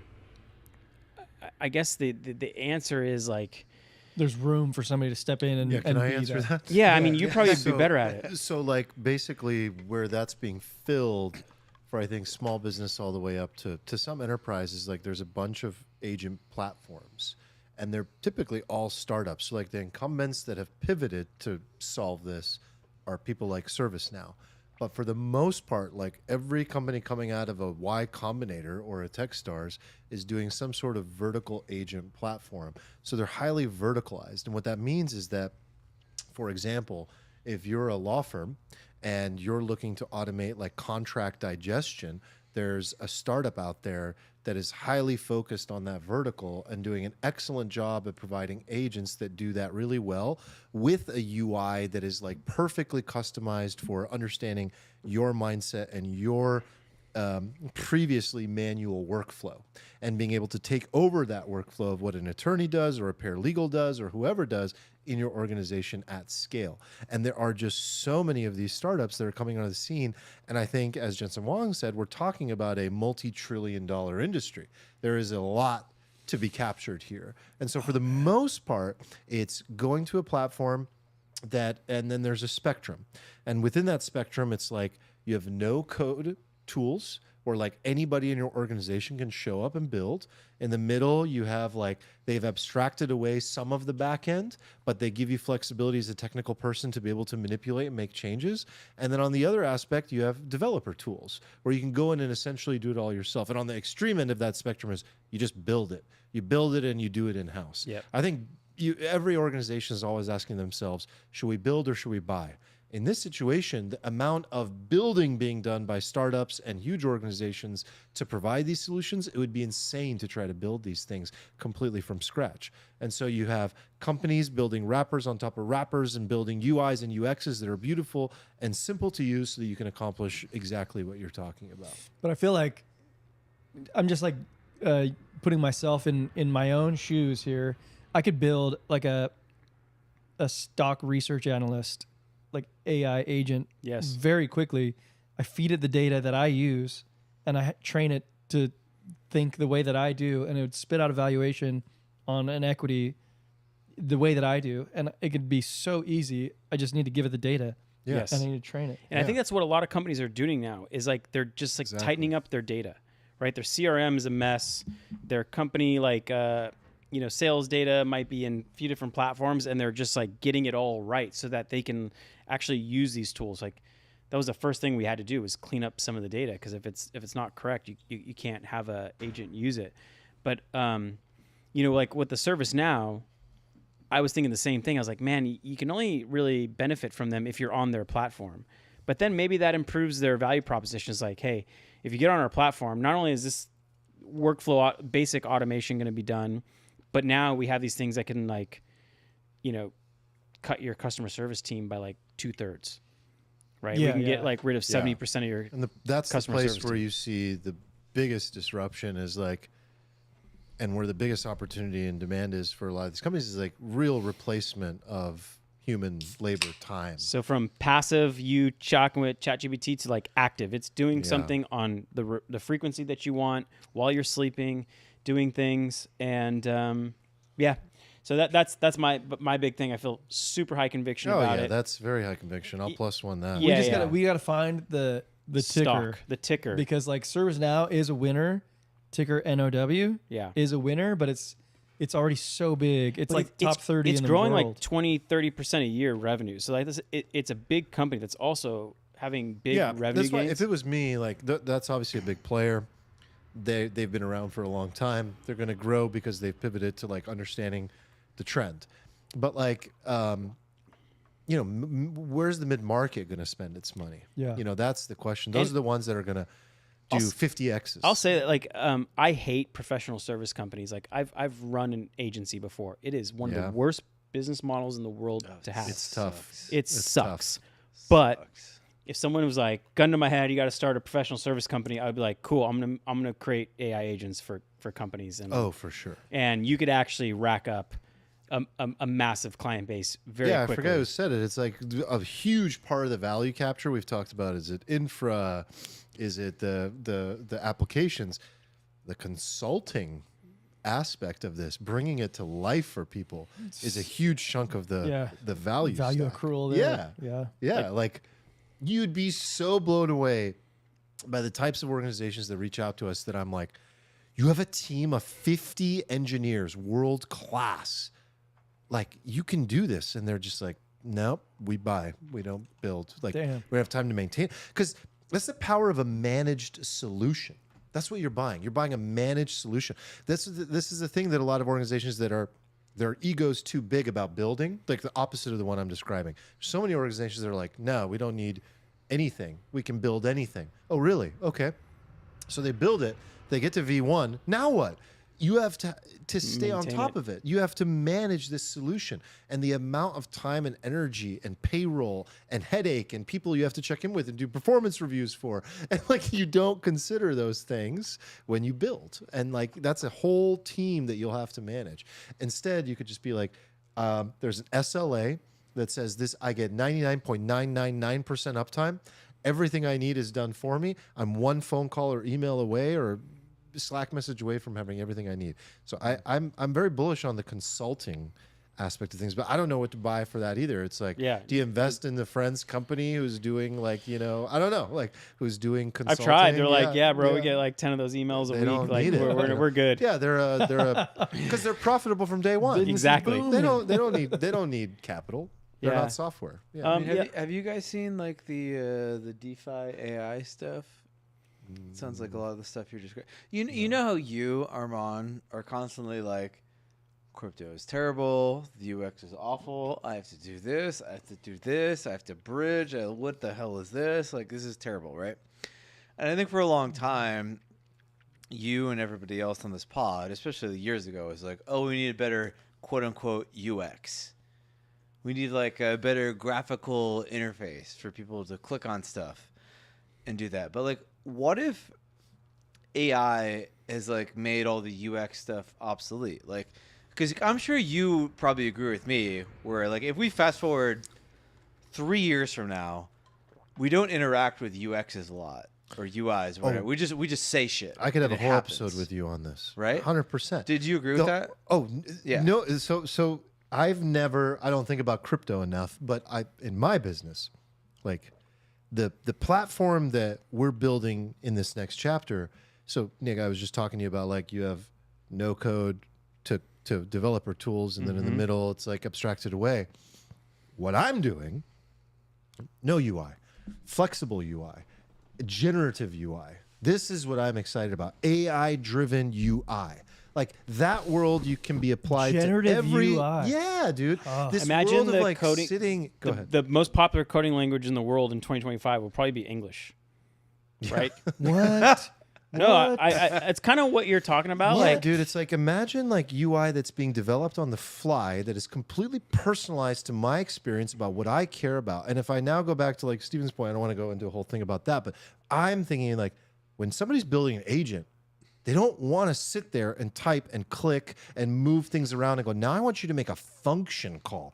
They don't give a fuck about a function call. They care about like, does it perform the actions that I want it to? What's the best way to learn from that individual what they want? Have a conversation. Talk to that individual. How would you do that? With an agent. It's very meta. But like you'd have an agent interview that person to build that with them. Now, if I could sign into an app and there was an AI there that could like the best thing I've ever hold on. experienced What is is like this? Phantom. What is this? What is this company? Because that to That's me, what I'm getting at. That is a multi-billion dollar crypto AI play. Is like to abstract it away to the point where it's not just abstracted away and no code friendly, and it's not just like torrent style anymore. It's AI driven, where I'm having a conversation and I can trust everything that it does for me. You know, just I'll verify transactions. but this doesn't have to be crypto based either. This could No, be but building it's- anything. No, but It's we're just going what to he's start it. describing. Okay, so we're going to do it in crypto first because you already have all of the pain, the biggest pain points in crypto right And I don't now, want to right? see any of them. Like Phantom to me is the best wallet because it abstracts away the most, right? Like swap, yeah, 5%, 0.5% fee, just do it for me is like a very nice Right, thing to do. right. But if you abstracted it away even further with AI, it would crush. Okay, so here's what we're going to do probably this year, Who's we? right? I don't need to do anything. Well, do I? I am actually building early stages of this. I don't want to tell you it's going to be ready this year, but like Okay. I see where the ball is going, where the puck is going. I'm trying to skate to it, right? You, me, everybody else, we're in this Discord, right? Mm-hmm. Everybody in our Discord loves the Gem Hunters channel. Because the Gem Hunters channel is where like people make millions with like a $1,000 investment or $500 investment, right? Like that's what everybody wants, right? They want to like mine for gold. Yep. And what you're doing manually as a human is you live in the channel, you sit there, you read messages, you get acquainted with people, and then your brain over time, when somebody makes a call, is like, oh, this guy made a call. high reputation score. High reputation score. I got to buy this shit. It's like the Ray Dalio, Bridgewater, believability, whatever, right? But I bet within like 6 to 12 months, instead of like this, here's the current flow. You sit there, you stare at Discord, insert handle of person you think is reputable.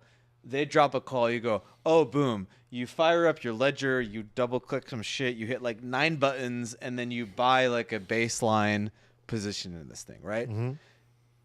6 to 12 months from now, you have your own agent. You just communicate with it, right? You're like, agent, I want you to tell me who's the most reputable in this Discord, right? Who has the best calls? And what the agent will very easily do is rank just like everybody. just see who like mentions a contract address first and what that contract address does in terms of P&L, and it'll like assign a score to everybody, right? Yeah. What you really want to do as the end user is just buy shit the second somebody you think is goated, like shills that thing, Yeah. right? Yeah. And that's all you want to do. That's all you want to do. So pretty soon you will just have like And a imagine being thing able to running. do this for everyone you think is decent on Twitter. I mean, this is the future of I will never call them finance. a KOL, right? by the way. But Future those- France.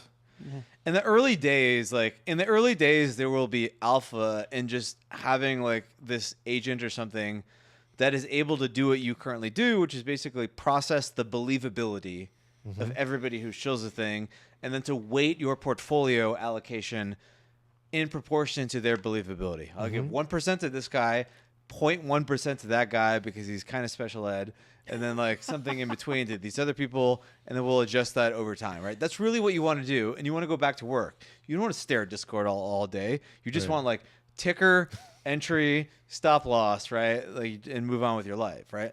So initially, the early people who get that will do very well, but then like we're going to enter into this weird element where everybody has that tech, and then who is shilling? The AI bots are shilling. Like we already see this with AI XBT on virtuals, right? they'll Like get people are ranked. like coalescing around this like God, imagine bot the- as a shelling point. Imagine like the flash crashes that exist when the AI bots are saying like, okay, now you enter because this guy tweeted this, but they're all entering at the same time. So you're talking about the state of Yes. the blockchain. Yes. And then it's like, okay, so the price moves to this, but then now the bot says, well, we got to sell because it's up this much. So now everybody flash Yes. sells. So this, Yeah. you know how I predicted earlier. One of my weird predictions was there's going to be like an agent on virtuals that trades on Hyperliquid and is profitable, and then like the second that happens, what's everybody going to do? They're going to give it all its money, right? And then you may end up with an agent that has like billions of dollars in capital.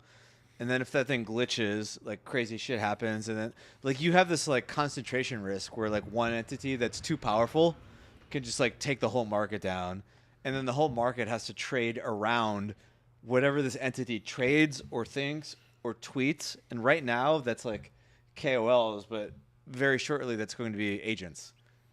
Yes, That's gonna but be three this things. creates increased competition as well, which is a net Yes. benefit. So that won't last for long. And imagine then being able to stack rank the agents, and then the agents will get in a feedback loop of improvement as a result of that Yes. too. So then it just gets better and better. Well, and eventually, in the beginning times, I think they realized it's like economically rational to just like attack each other, and they'll probably do things to undermine the other agent or exploit it or bait it into positions and rug it, or I don't know what's going to happen.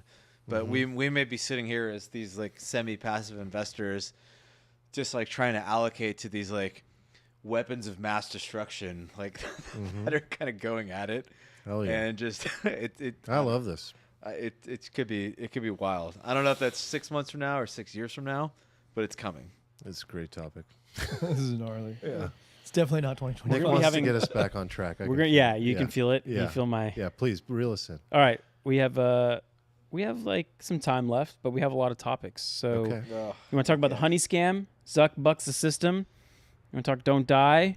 U.S. buying Greenland. We can potpourri and pop fast. Well, let's do U.S. No, buying we Greenland. have to pick one thing. Let's do U.S. buying Greenland because that's what we Yeah, promised. yeah. Okay. That's kind of funny. Let's do that. Yeah. Let's talk about Greenland. Should we buy it? Absolutely, abso-fucking-lutely. Like A lot of people are offended by this. fuck okay? this. Like lot of we people. need to buy it. What an American thing to say, Nick. No, Why I would we mean, not buy it. like, it's What got to what be. is even there? It's got to be one of the best It's values. neither green nor actual land. Add that thing to It's- shopping cart. I have a take on this. But it isn't green. That is true.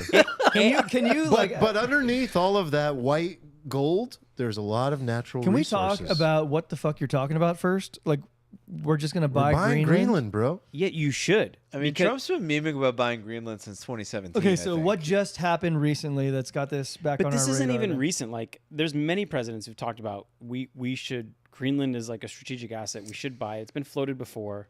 Like, this is not a new thing. It's not fucking for sale, is it? It's like not Hey, clear. we're America, okay? Yeah. We could just roll and be like, yeah, it'd be a shame if anything were to happen to your feel like we isolated just- It's northern. Denmark. We rolled into Yeah. this. Oh, sorry, convo Denmark. without Can any you- Is it really conversation. Denmark's? It's Denmark. Yeah, it's a Okay, Dan- no offense to our Danish listeners, but why the fuck does Denmark own this piece of land? They just do. What are they gonna do? They take care What of it. are they going to do? We helped Do they them- even have an army? We're gonna What stand is During by World it. War II, we helped them defend it against the Nazis. So technically, maybe they kind of abandoned it, and we already own it. No, serious question. Does Denmark even have an army? I'm sure they have I mean, something. literally, we could probably just take it. I don't think any country in Europe does not have an army. I think a Except lot of Switzerland, countries. maybe. Germany doesn't have a freaking army. Germany doesn't have an army? Well, wasn't that That's news to me. sort of mandated? Faux pas. They're just like, yeah, we will have an army, and they just like kind of dance around in lederhosen and like shoot guns. I Well, don't know. hold on. So, what are the reasons in the past that it was Sorry- viewed as sorry a to our good German deal? listeners. So, like, what I see now is what Trump is saying is this is for safety, Yeah, I mean, multiple reasons. which like, makes sense. But I think the real reason he's saying, like, China, Russia, crazy. We need to control the waters. We need to control the passage. We need to be able to provide security to the world. We need this. I think that's not true as the real reason.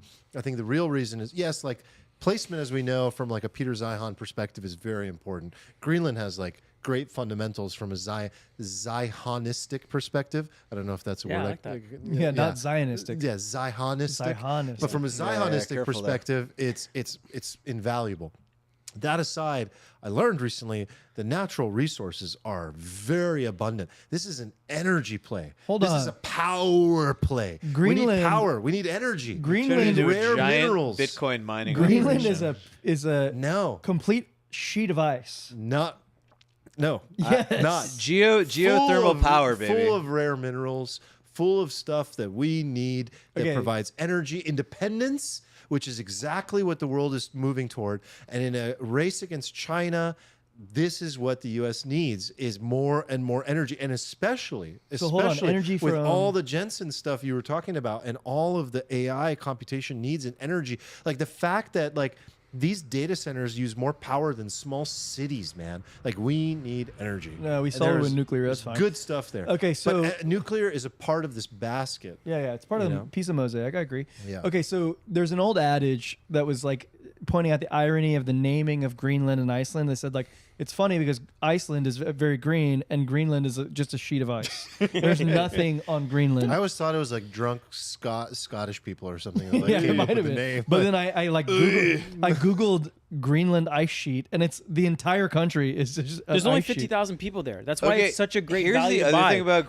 Greenland. up the liability of only 50,000 people that No you need one. to Is it that provide. small? Yes. 50,000. 50,000. Yes. Okay, here's another thing. Greenland on the map. It's like a suburb of San Greenland on Diego. the map looks enormous, but that's because our map is Oh, that was the distorted. point I was gonna make. No, Damn Greenland, it. Greenland is enormous. No, it's not. No, it's not. You're No, just it looking is. at the distorted flat map. No. It's not as big as Wait, the hold U.S. on. or I'm asking or something, but it ChatGPT. is enormous. Okay, but the distorted flat map makes it look as big as Africa. Right. Yeah, it's it's not. No, It's like the because size of- actually the flat map makes Africa look small.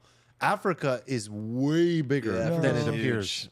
Okay, Africa's huge. Well, Greenland, I think the flat map distorts away from the equator. So Yes. like Africa and Greenland would both be distorted. But like Greenland is Greenland is big. it's like the size of Alaska or something. It's pretty big, but it's not like big. it's not like massive. Oh, okay. It's 4 So times the size of Texas. Dude, Greenland it's huge. is much larger than the. By the way, the largest U.S. state is Alaska. Of course. Yeah.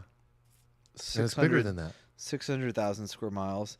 Greenland is over 800,000 Yeah. square miles. It's big. Okay, I stand corrected, Greenland. I'm sorry. It's big, and Africa's like. But this fucking is enormous, because by like the way. they were displaying themselves to be much larger than they Yeah. are in Yeah, yeah. reality. Don't we Yeah. all? Peacocking. So that's what I think is behind all this. Like, I think there are many reasons. I don't think Trump is completely lying about but it goes against everything he's been saying, which is like, well, we're kind of exiting the super police of the world position. So What? then No, he's it's like, completely in line. is it? Yeah. He's like, we're not going to police the world. We're just going to colonialize you. So hold on, Sorry, colonize. That's the word. yeah, It nailed is it. policing though to like have more. Why is it bases policing and- to? No. You're like, if you just Okay, yeah. we don't police Wisconsin. Yeah, so it's we just don't. inactive, but he wants a presence. Nick, I have a question for you on like the geopolitical trade or defense element of owning Greenland. Like, for one, you can sort of like police those waters in between the United States and Europe. Is that important? And also other shipping lanes. And other Like shipping between lanes? Asia and Europe, it's faster to go through the okay, if we're assuming that the Arctic is going to somewhat thaw and that there will be the ability to put Climate change hedge. yes. Oh, Oh, so there's Well, new lanes. I think Love both hedges. sides of the aisle agree that like climate change is happening. They disagree on who's the cause of it, but regardless, it's about that in the next 50 to 100 years, this is going to be a viable shipping lane. Okay, I was also thinking about Air Force Base as like as a direct shot to Russia, not going east-west, but going above. We do have several military bases already on Greenland. Oh, we do. We do. Yeah, we do. Yeah. But the It's already ours. it kind of is. But the Arctic Kind will of is. become more of a contested territory. There's like this constituent of countries who like have some kind of Arctic border that are like, hey, we kind of like maintain this together. But like you could throw that out the window because as these shipping lanes kind of get thawed out, it's obviously going to be contested. And I met with the the head of the Coast Guard in San Diego, and what he was thinking about was not in San Diego. He's like, the biggest thing is that Russia has 40 of these icebreaker military ships that can move through the Arctic, and the U.S. has he's like, I can count them on my hands, on one hand. To what end? Just to create new shipping lanes? To police and patrol, because like the greatest like thing that the U.S. has provided the world economy is like we police the world shipping lanes, right? That's how progress and Give me global the commerce. intense and measurable pain that we experience by not having these icebreaker machines in the Arctic. I think you're not able to control who owns those Passes shipping through. lanes. Yeah, so like if you can picture an axis of evil contained of like Russia, China, and some other cohorts, and they control those, and they are not necessarily like holding those and protecting those for the good of like the world economy. They're helping them for their own benefit. So Russia, by having these icebreaker machines, they create these lanes and can police them. They already are kind of staking out portions of the Arctic that's saying like, you know, they're positioning themselves so that in the future they will kind of like own this So territory. Does owning Greenland Help? help us in that regard? I think it's like twofold. One, you want to be able to police those future shipping lanes, and then two, you do want the natural resources for sure. It's like some strategic North Pole territory. Yeah. But it brings to mind the question of like, why is Canada a country? Why is stop it a country? Why stop at Greenland? Like honestly, like why is Canada a country? You got me, dude. Are you saying how did it become a country, or why? No, is why it does become it still exist as like a sovereign country? Like it should be a 51st state. Is what you're If the saying. U.S. didn't exist, Canada would have been conquered like 3 decades ago. Like Canada is only allowed to exist, and it's like Oh, by our permission? yeah, like if Canada was just Trudeau just chilling there for the last 4 decades, in its current state, it would have been conquered in like the 70s for sure, like 100%. There'd be no Canada. by the United States or what? No, I'm saying like if we didn't exist, somebody would have just come over there and taken it. Okay, I see what you're saying. I So think one of the most contested places in the world is like through the Suez Canal, right? Like through Egypt and the sea that approaches it. It's actually if there were shipping lanes to emerge, it would be 30 to 40% faster to go through the Arctic than through the Suez Canal. So you take this like very geopolitical contested area and you kind of make it obsolete. Who's shipping through there primarily? Through the Suez? Anything between Europe and Asia, right? Which is a lot. Uh-huh. So oil goes through there. A lot of goods go through there. So instead they go. Or even from pole. East Coast to West Coast United States. You could argue, I think it might be even shorter to go through the Arctic than to go down through the Panama Canal. The shit just like doesn't matter soon though. Like No, that's it why- should already not matter. The only reason it matters is because we like put the kibosh on nuclear energy like 5 decades ago. Yeah. But Right? I'd be down to issue like a 50-year, 100-year bond just to buy Greenland. That we should do that because We should, because the it's benefits are free. not going to show up It's for just, a while. It's just free. Yeah, but I think the benefits. I'm seriously like, I know it sounds a little out there, but if you think about who's whispering in Trump's ear, it's all these techno optimist accelerationists. And what are they thinking about? We have to beat the world in AI adoption. We have to be leaders in crypto. We have to be leaders in AI. We need to be the pioneers. Under the previous administration, we were behind. We were behind China. We were anti-crypto. We need to move. How do we move? We need energy. And like Greenland has natural resources, apparently has a ton of uranium, has coal. This is the shit they're thinking rare about. minerals. Yes, very rare minerals. Yeah, and I mean, like- apparently China is the place with the most.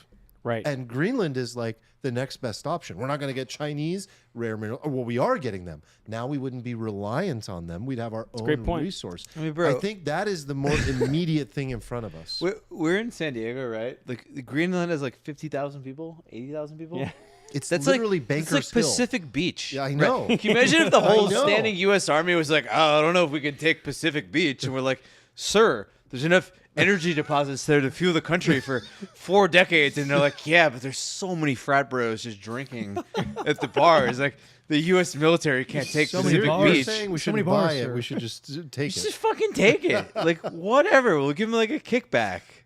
It's just like we're like too nice. So what's Other countries are not this nice. Is there like a It's deal interesting on to the think table? Like, are we like suggesting they become a territory, a state? Anything He's like laying the this? framework for it through memes. He's playing this like very hilarious like slow game. Yeah, Much like and he's he's even being doing like, with, like- I don't know if they even have documents, and the documents are unclear. Like, does They asked Denmark him- actually own it? Like, do they have rights to it?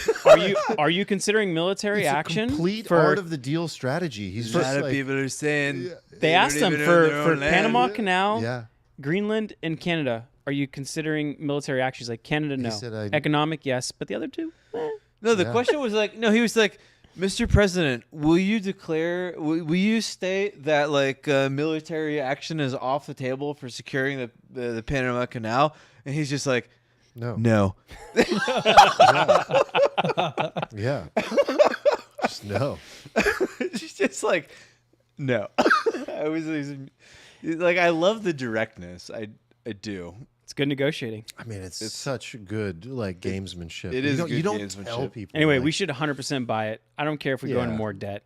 Issue a 100-year bond to buy Greenland. How much do you think it would cost? Who knows? What is Everything what do the we Danish buy is need? gold. Remember the Louisiana Purchase? Yeah, that was amazing. Amazing. We bought like half the U.S. for like a Slurpee. Alaska, we've Hawaii, approached Virgin Peak Islands. Steven. I love this phase right now. No, it's true though. It's basically a Slurpee. It was like $12,000. It's in terms of Wait, hold deals, one of the greatest deals of all Wait, time. I have to look up what the actual Yeah, please Louisiana Google Purchase this. cost. I want to know in today's What? dollars. What was that? Seventh grade history. The We bought it from the French, right? We bought it from the I want to Louisiana say Purchase. it was under cost. 50K. Thomas Yeah. Jefferson? I wish we would also buy Baja, California. I would You take know that little sliver It's basically of Mexico? California. Okay, sorry. it's I not, was 'cause you get exaggerating a murdered little there. bit. No, I'm. The Louisiana Purchase was $15 million in 1803, Oh, okay. but we did get 1 million square miles of land. Yeah. $15 million in 1803. That is like more money than exists. Sorry, what is that in today money? It's probably like a billion. Quadrillion. It's probably like a billion. No, it's still going to be a stupidly low number. Wait, Yeah. hold on. What is It's it? going to be like a billion. All right, so whatever that number is, you double it, and that's what Greenland's worth. Greenland is worth like Rhode Island. I'd trade Rhode Island. 1.2 billion. Yeah. What? Like a billion. Oh, the Louisiana Purchase for 1.2 billion with a million square Their miles of shitcoin's pristine worth more land. than Louisiana. Bro, we make fucking basketball arenas for less than $1 billion. Yeah. It's like a joke. Yeah, you could buy like 1/3 of a NBA team Yep. for the entirety of like the. Western. I'd say you go up to $1 trillion. On Greenland. Yeah, why not? Fuck it. Nick really It wants. doesn't matter. We can just print all the money anyway. Exactly. Tell everybody to kick rocks. Right. Of course, this is optimal. Yeah. Of course, it's optimal. No, Wait, I like it. Now, wait. what do we do with Canada? wait, hold up. Did you see? Wait, I'm shopping. did you see the Gulf of Mexico stuff? no. You mean the Gulf Oh of my America, god! Wait, sir? hold up. All right, sorry. Because Canada, they come through. Wait, Canada. I'm gonna play it. We're going to be changed. You're sort of the opposite of Biden, where he's closing everything up, essentially getting rid of 50 to 60 trillion dollars worth of assets. We're going to be changing the name of the Gulf of Mexico to the Gulf of America, which has a beautiful ring that covers a lot of territory. The Gulf of America. What a beautiful name, and it's appropriate. Oh my God! This It's reminds me. And Mexico has to stop allowing millions of people to pour into our country. They can stop. He's literally just gonna rename it. Oh, He's the goat because he just says this stuff where you're like, "That's crazy," but also you listen to it and you're like, "Yeah, Why is this the Gulf of Mexico? This is Fuck literally that. this is literally the same thing in the Middle East. It's the Persian Gulf. It's been the Persian Gulf forever, and like some Arab countries keep trying to call it the Arabian Gulf, and it's like, yeah, it's not good. They just keep trying to like rename it. We're gonna call it the Gulf of America. And it's gonna be It beautiful. does have a bit of a ring to it. I can't. Yeah, why is it the Gulf of Mexico? Because it's theirs. It's literally mostly America. All right. Maybe I it's don't know. 50-50, There's history but there. Yeah. Does Mexico own the whole Gulf of Mexico? No, I think not. No. Actually, I don't know where that line is in the water. But I would just be like, look, you can have the Gulf of Mexico as soon as you get the cartels under control. Until then, we're gonna call it the Gulf of America. you're going full Trump policy here. Like, I but like it's it. like, why not? Why not? Who are the people who are gonna come out being like, no, we have to keep the Gulf of Mexico. It's like a sacred. Like, who's gonna defend that position? A lot of people. is A lot of happening? people would What's say. happening Maybe right not now? in that exact This is like voice. 9/11 when we were like, no, they're called freedom fries now, and then people were like, no, we have to protect the integrity of French culture. And it's Do just you like, call them freedom fries now? no, but like if like we pushed it, I'd be like, yeah, whatever, I don't care. I don't care that much. Like, oh, the French have to have fried potatoes. Oh, Have you been? They call them frites anyway. that's true. He's such a good marketer. Like this No, has like the no fact he's a impact good on anyone's marketer. lives, but like, you know, if you rename it to the Gulf of America, people just wave more American flags, feel better. Quick thing, and then I want to hit a couple more Okay, of these, cool. Nick. Yeah. Like maybe Zuck or something. But Okay. I recently decided to read The Art of the Deal. Yeah, how was that? I'm very impressed by his story, actually, more than I thought I would be. I've gained, like, I knew nothing about Trump. I've just judged him based on, like, what I see. Wait, you're with impressed by clips. whose story? I'm impressed by Trump's journey. Oh, okay. I'm impressed by his work ethic. I'm impressed by the things he's done and accomplished, which is kind of the opposite of what I was told. Is he's a grifter? He's, you know, and again, this is his account, right? This is not like been put up to the jury. It's his book. It's his It's his autobiography. He's telling the story of his life. But I am a person that believes, you know, I'm like, this is your story. What's your version of your story? I'm not going to Yeah. say you're wrong.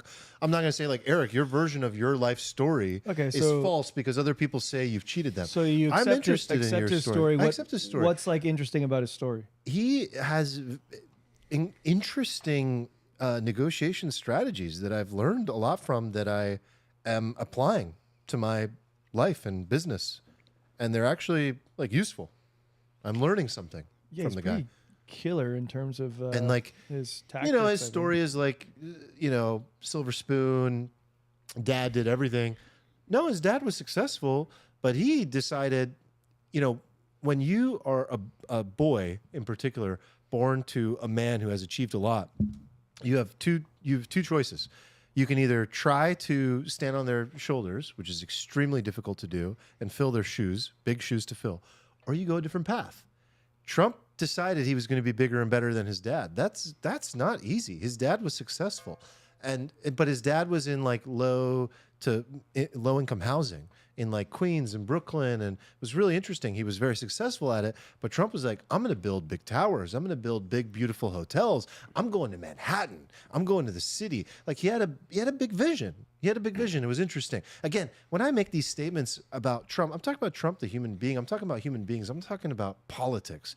I just found his story interesting, and he has some really good negotiation strategies. You know, he's for still sure. going to let us down, right? Maybe. Yeah. I think right now the expectations are extremely high. They're extremely high. agree. So let's All right, where do you want to go? We got, speaking of Trump Tower, we could talk conspiracy theories of the Cybertruck. I know you guys wanted to talk about that. We don't have to, but Can we we talk can. about base Zuck for like 5 minutes? Yeah, let's talk about it. So, I'll give you 3 minutes on base suck. Okay. This is historic. so Zuck put out like a maybe not historic. 6-minute video.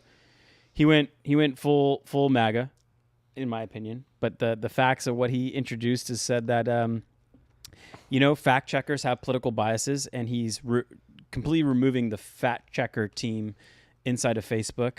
Instead, they're going to implement like an Elon Twitter style version of community notes, where the community kind of, I guess, polices the posts. they're moving the policy reviewers, which is separate from the fact checkers. Policy is like, are your ads okay? Is your content okay? They're going to move those from California to Texas Yeah. because he doesn't like that. He doesn't want to be judged. He doesn't want to be judged, thinking that, all the policy reviewers have a certain political slant. And So I have a prompt. yeah, go ahead. So the question is, Okay. like, is this like Zuck development of character and story arc? Steven's shaking his head. Or like, has he really like turned a corner? He didn't have the courage to do it in the last administration and stand by his like convictions and what he really believed in. We're not going to compare him to anybody. Like Elon obviously like had no problem doing that. Or is this like, this is the guy that won? I want to be in his good graces and bend the knee. Can I just say a thing? You can And say then whatever I'll you just say want. my piece, and then you can dunk on me. Whatever is the only thing I'll say. Right? Courage is having the strength to say a bunch of shit that is unpopular when your back is against the wall and everybody has a knife to your throat. Right? Had Zuck made this video like 4 years ago, 5 years ago, I would be like, cool. For him to be like, yeah, Facebook now like really likes free speech and like That's kind of how he I says don't know it, if you too. noticed, but like I've been doing a lot of jujitsu and my hair is really like free flowing. And my and watch I is surf worth $1 and million. shit, and I do like the board that I hover on, right? And like he's like, free speech is totally cool. Fuck you, Zuck. Like I don't care what you think now. It's just like, oh, Trump won, so now you're really into free speech. So it's like, cool story, bro. Like I don't fucking give a fuck. Like because I guarantee you, if Kamala had won, there'd be a video from Zuck being like, it's really clear that the nation has decided that they don't want to deal with hatred in the written form on the internet.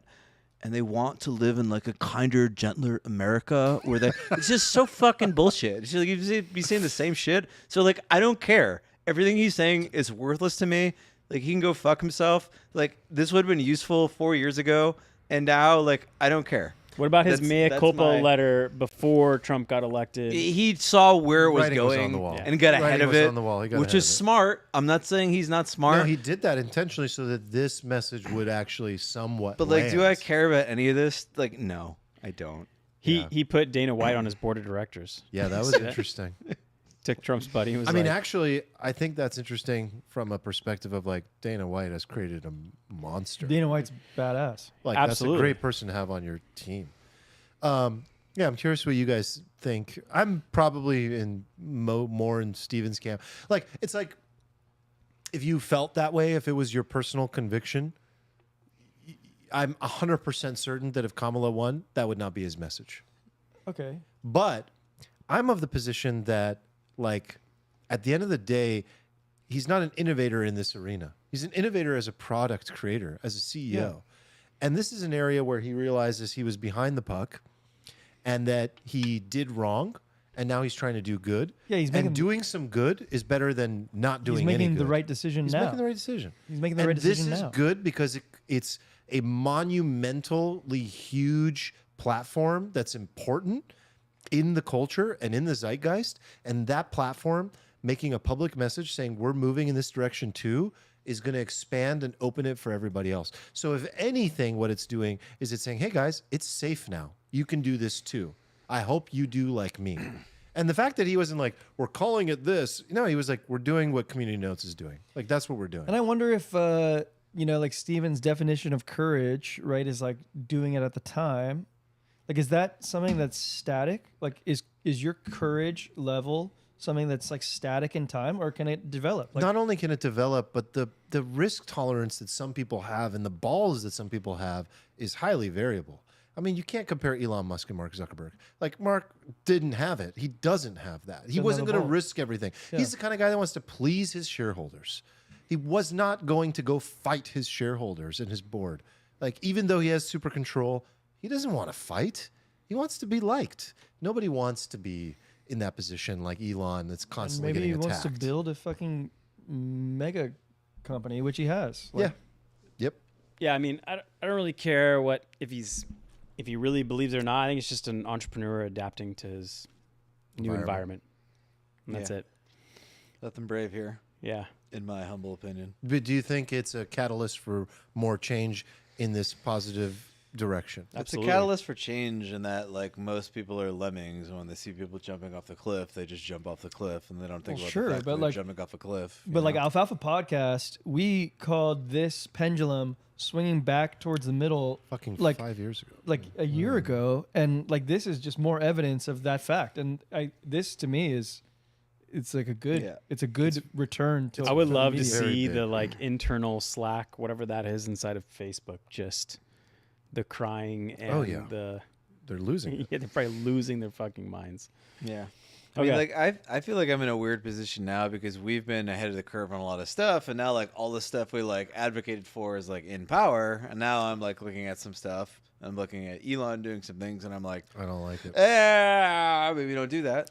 That was maybe the don't do topic that. I actually Maybe don't do wanted that. for today. I was just going to kind of inject it, but I know. I have a don't lot think of we thoughts can. on this. I didn't mean to interrupt Nick's No. transition to another topic. I would like to talk about that at some time, though.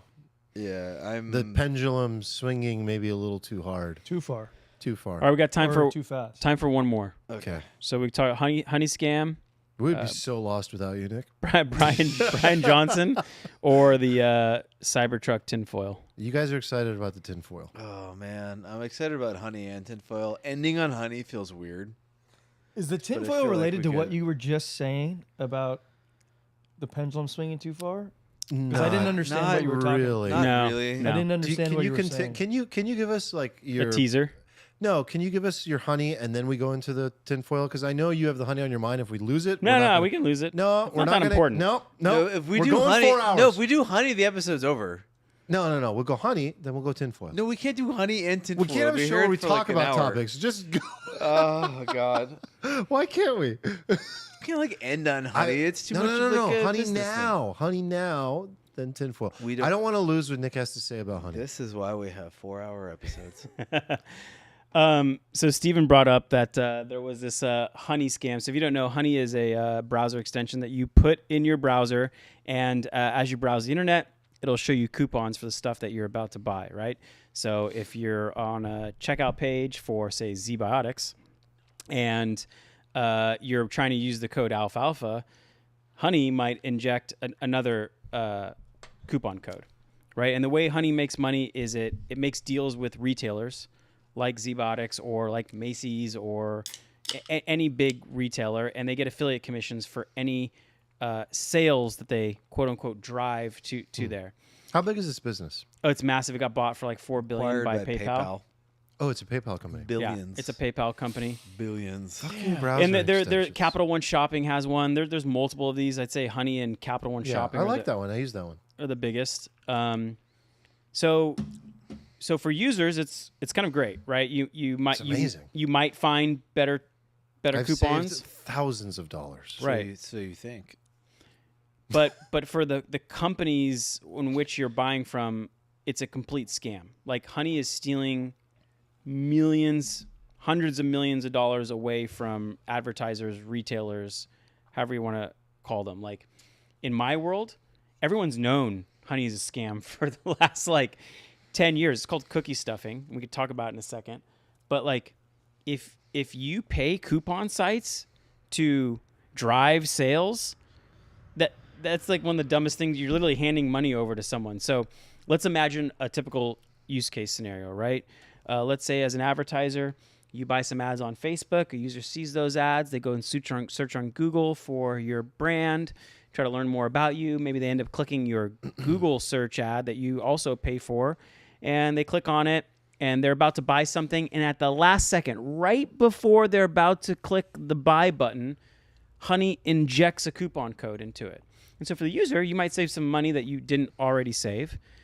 But the advertiser, now they're paying Honey X percent of the revenue that they drove when they really didn't do that, right? the- Like You're already making it sound better than it is, though. So they're really getting screwed. They're driving the traffic, creating the awareness at the top of the funnel, bringing the user to the website, then paying Honey on top of it to get this Right, acquisition. and then they gave the user a discount that they didn't necessarily need. Like they were already buying. They were ready to buy it. They were No, gonna no, buy no, it. no. You're making it sound more charitable. Okay, I'm gonna express this in a way that Armand understands, right? Thank you. Blue collar version. Imagine you you go to Nordstrom, right? You're like, I love Nordstrom. oh, I just need like a belt, right? And you meet a charismatic salesman with a beard. Yeah. No, she was Maybe hot. he's speaking in a No, French no, no, accent no. for Hot some girl, reason. please. Yeah. For the come sake on. of the story, it's a hot girl. No, he's would got a prefer beard and that. he's speaking in a French accent for some reason. Okay. All right, and he's charismatic. He gets you to buy not just a belt, but a new suit, some Son of a shoes, bitch. a dress for your girlfriend, right? Frenchman. And Son he's of like, a bitch. thank you. My name is Armand. Schmarmand. Armand. Here's French my name. business card. Yeah. Armand. My name is Armand. My name's and you Armand. go, thank Sells me you. on everything. Thank you, Armand, for all the help, right? And then you go wait in the checkout line with your pile of, you got a suit and all this stuff in here, right? Actually, they carry it for and then to you the there's a checkout. line, you get like, you're the next up to the checkout. And then suddenly this guy in a top-down, windows up haircut pulls up and he's like, That's a deep cut, man.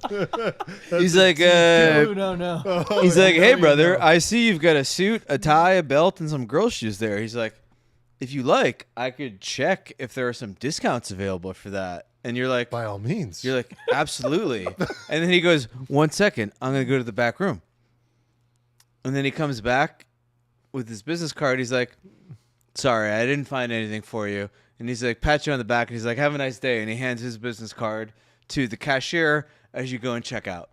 And then he gets the credit. And for he the gets commission. all the credit for the sales, right? Because he told you he was going to check for a discount. And he's Armand. like, oh, sorry, I didn't find anything. And he just slips the card over. That's what Honey does. Oh my They god. tell you, like, checking for discounts. But in reality, they just, like, open up a window in the background, insert the cookie, close the window. You don't even know anything has happened. You don't care because you're the consumer. And then they take all the sales. And this is like All the a sales. black hat tactic that's existed. fucking crazy. Since it's basic browser it's technology. Fraud. Whoa. It's fraud. Okay, let me get a good example Thank you. of That was very helpful. this fraud. So back in like 2010, 12, somewhere around, there was a guy named Sean Hogan.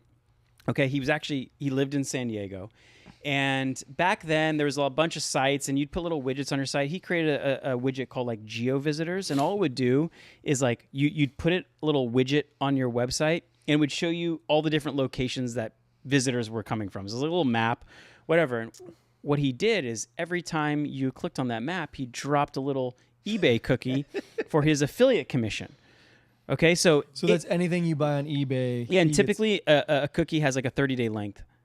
Amazon's the only one that has like a 24-hour length, but most have a 30-day length. So if you just happen to go to eBay in the next 30 days and bought something, he took a 50% rip from it. So over the course of years, eBay paid him out like $28 million. Damn. And the whole time, the eBay reps knew exactly how he was driving the traffic, right? And imagine, they're like, you're our biggest affiliate. Show They're- me the incentives. they're show you the they're outcome. taking him out to dinners. They're giving him gifts. They're like, "You're the man." Like Fucking this whole brilliant, time, actually. he's like, "Okay, so this is how I'm doing it." And they're like, "Yes, this is okay. We love it. We're not here's more gifts. Here's more dinners. Let's go meet in New York. Let's go meet in Vegas." And then one day, 9 FBI agents open his door and be like, "Hey, we got a search warrant, for wire fraud," and he eventually what's it called? He pleaded guilty essentially to wire fraud. So is cookie stuffing the illegal act, or did he commit wire fraud as a part of his cookie stuffing? Cookie stuffing filed under wire fraud. That's what he was doing, and he eventually argued that like they knew what we were doing. And he had emails. He had every type of evidence saying that eBay knew exactly what he's doing. So it was up to 20 years in prison he was facing. I think he got like 5 months. I actually had dinner with him like way after this happened. He's like, yeah, I sat in this like low detention facility. But the point is that this has existed for a long time, and this is a crime at which point the FBI will knock down your door. So Wow. this is obviously So Honey's been doing this for a while, and Honey is not getting knocked on. Now, Yeah, I've now met- what? I met with the Honey guys before, and I was like, how did you get the retailers to agree with this? And they're like, good deck, good product, like, just like Same way Sean Hogan did, I guess. it's just like a good Jesus. pitch, right? Like you make a God. good pitch. I mean, they had the biggest guys, right? They had Mr. Beast. They had Oh, well, Marquez that's influencers. Brownlee. That's their affiliates driving Yeah. traffic to people to install. But I'm talking about Macy's and Nordstrom, who were like, yeah, if you get someone to use, But they didn't have coupon to get code. them they had initially. to. Yes. Well, no, I mean they started with just people who had initial like affiliate stuff, and then they had so many users that they just parlayed it. Yeah, I mean, listen, I was a part of a company who built one of these, so I know exactly what the game is like, and it is for sure a scam. Like, ideally, if someone clicked the little drop down that your browser extension says, yes, I would like to take this offer instead of the one I was presented with, sure. But then it becomes like a little slippery slope. Like, well, do we really need them to click on the button for them for us to get credit? Or maybe if we just like inject a coupon code. Is Capital One's model different? Same model. Ooh. Just scamming advertisers out of their money. So now what?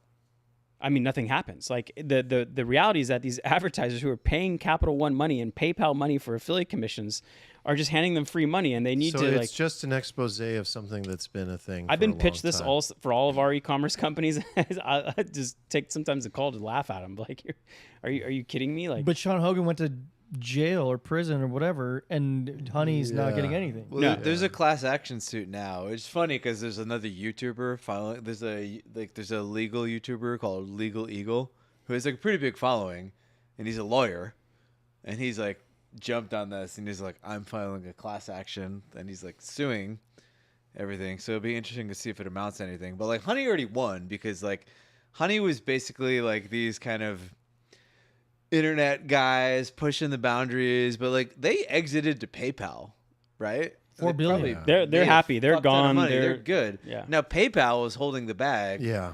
of this company, and then like it was cloned by like Capital One and all these other companies. But they basically they think they discovered gold, but they discovered like a 2009 era like dark lord internet black hat technique, which is like cookie stuffing. yeah. Which I mean, is this is like Wow. old been vestige around of like for so tracking long. that'll be gone at some point now that we have AI and stuff. But it's just like hilarious. But it Like, even this happens with, multi-billion like- dollar company. I mentioned it when we were doing the Z-Biotics read. Like, if you have Capital One and you go type in alfalfa, Capital One will overwrite it with a Yeah, they coupon snipe code. you. They snipe fucked you up. with Wait, if you type in zbiotics.com/alfalfa, alfalfa. You go to the enter, checkout and you enter you alfalfa. hit enter, and then it just overwrite it. Okay, wait. Let me illustrate how fucked up this shit is to you, right? So, this is what Honey does. You go to alfalfapod.com, you find the code, and then you get redirected to ZBiotics. You have the cookie, and then you type in the alfalfa code, right? But you have Honey installed. Honey pops up when you're on the checkout page. It's just like, hey, you might have a bigger discount than this alfalfa code that you're typing in. Would you like us to search for it? And you go like, yes. golly, sure I would. And you Yeah. click OK. And when you click the OK button, That's a what Honey cookie. does is they pop up a browser window in the background Or a new tab. that you don't even see. And that's a cookie. It being, fires the cookie, immediately closes it, and it goes, oh, we didn't find any new deals. Sorry. And now we, as the Earn person the that commission. sold you there, our cookie's gone. We don't get credit for the 'Cause Honey sale. gets it. And Honey gets the credit, even though they didn't send the person there. Wait, I'm gonna be part of this class action now. Right? It's like the Nordstrom so- analogy. It's just the guy sitting at the checkout Not fair. who did nothing. Alfalfa. And he's like, would you like me to check for some discounts? Oh, sorry, I didn't find any. Passes business card to the register, and now he gets all the sales. Man. Scam as old as time. But like in the scale of billions. And people do this Yeah. now, by the way, Billions. like during Prime Day. So like they'll drive the cheapest traffic to an article that's like the 100 best deals on Amazon Prime Day. Yep. And all they're trying to get you to do is just click to Amazon because they know Yeah, I saw like for the next for 8 sleep. for the next 24 hours they're going to get credit for all the sales you make. Yeah. And on Prime Day people are going to shop anyway on there and they're just going to Bastards. take credit for it. Bastards. Anyway, Very interesting. all right, I'm glad we got through that Yeah. relatively quickly, and I shine. got that off my chest. Shine. You guys want to talk Cybertruck tinfoil, and then we'll wrap it. I do. I'm trying to decide if my bladder can hold up. For the Can whole you? time. Can we just like have a specific prompt and keep it, to a little contained? All right. I'll Combo? scope it down for I you. don't think we should go more than another. Okay, so verified. The Cybertruck. I don't know if we want to call him a bomber, but let's just say that. So Cybertruck blew up in front of Trump Trump, Tower. Yeah, in thank you Vegas. for Yeah, that. on January 1st. But Thank it you for that was like context. stuffed with fireworks. Right. And there was a body inside that allegedly died, right? Right. And so what we know about is a former Green Beret, There's a dead body inside of a Cybertruck. Yeah. We think it was a Green Beret, 20 years special operations. Like, I think one thing to point out is like if the guy wanted to like blow up the building, he clearly had the tradecraft know-how to blow it up, not use Fireworks. a bulletproof Cybertruck and Bulletproof car with fireworks. fireworks. All right, so here's he ends up emailing like let's call him 3 to 4 influencers 5 days before, basically saying I need to speak with you, and I have big news.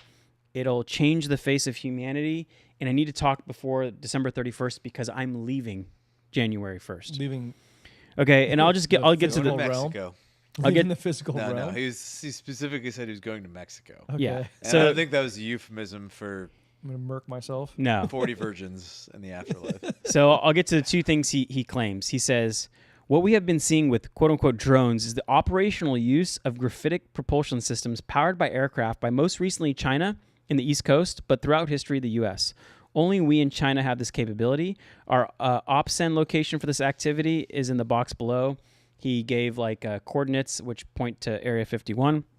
Oh, no shit. China has been launching them from the Atlantic Ocean from submarines for years, but this activity recently has picked up. As of now, it is just a show of force, and they're using it similar to how they have used the balloon for SIGINT and ISR, which is like surveillance, intelligence, reconnaissance, which are also part of the integrated con systems. There are dozens of these balloons in the air at any given time. The so what of this is because of the speed and stealth of these unmanned aircraft, they are the most dangerous threat to national security that has ever existed. They basically have an unlimited payload capacity and can park it over the White House if they wanted. It's checkmate.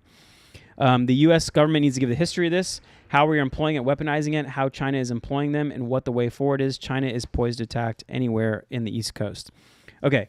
So that's point number one. The other thing he claims is a series of war crimes in Afghanistan, which he was a part of covering up in 2019. And there's like news articles that like point this out. The UN pointed it out. I guess we bombed a bunch of like drug development centers in Afghanistan, which were run by civilians. And so technically it was a war crime. Okay, so that was the second part. Here's where it gets a little fishy. So he says, I've been followed for over a week now from likely Homeland or FBI, and they are looking to move on me and are unlikely going to let me cross into Mexico, but won't move on me because they know I am armed and have a massive VBID. So a VBID is a vehicle-borne improvised explosive device, a car bomb. I've been trying to maintain a very visible profile and kept my phone, and they are definitely digitally tracking me. So what gave this credibility is that obviously, first of all, the FBI confirmed that this guy is the one who sent this email, and then he was right about this one specific part in the email. He had a massive fucking VBID, right? Like he put a massive bomb inside of his truck. And you're saying that he's right about number And two and as he well. messaged like everybody. Yeah. Like, he messaged Sean Ryan or the Sean Ryan pod, but he also messaged like a whole bunch of people. And he was specifically like, get me on the Sean Ryan podcast, get me on Fox News, and I want to talk to Pete Hegseth, the incoming direct Secretary of Defense. So the question is, if that portion was right, that he had a massive VBID, is the other parts correct? This is where the tinfoil comes in. Was he being followed because he either knew, and he says, I don't know if they're following me because of the drone thing I know, and he says I have active TS, top secret, specialized compartmentalized like access with UAP and USAP access. So UAP is like the UFO, and USAP is the part of the defense budget, which is like Black Ops, which Congress doesn't have control over. It's like if you want to do. So this guy's like a Jason Bourne character. I mean, the most basically. interesting part of this is part number one. Like, what the fuck are these things? He described them as what? What? did you say? graphitic propulsion systems, which if you look it What up, does that mean? well, you don't find it unless you find it in like Anti-gravity.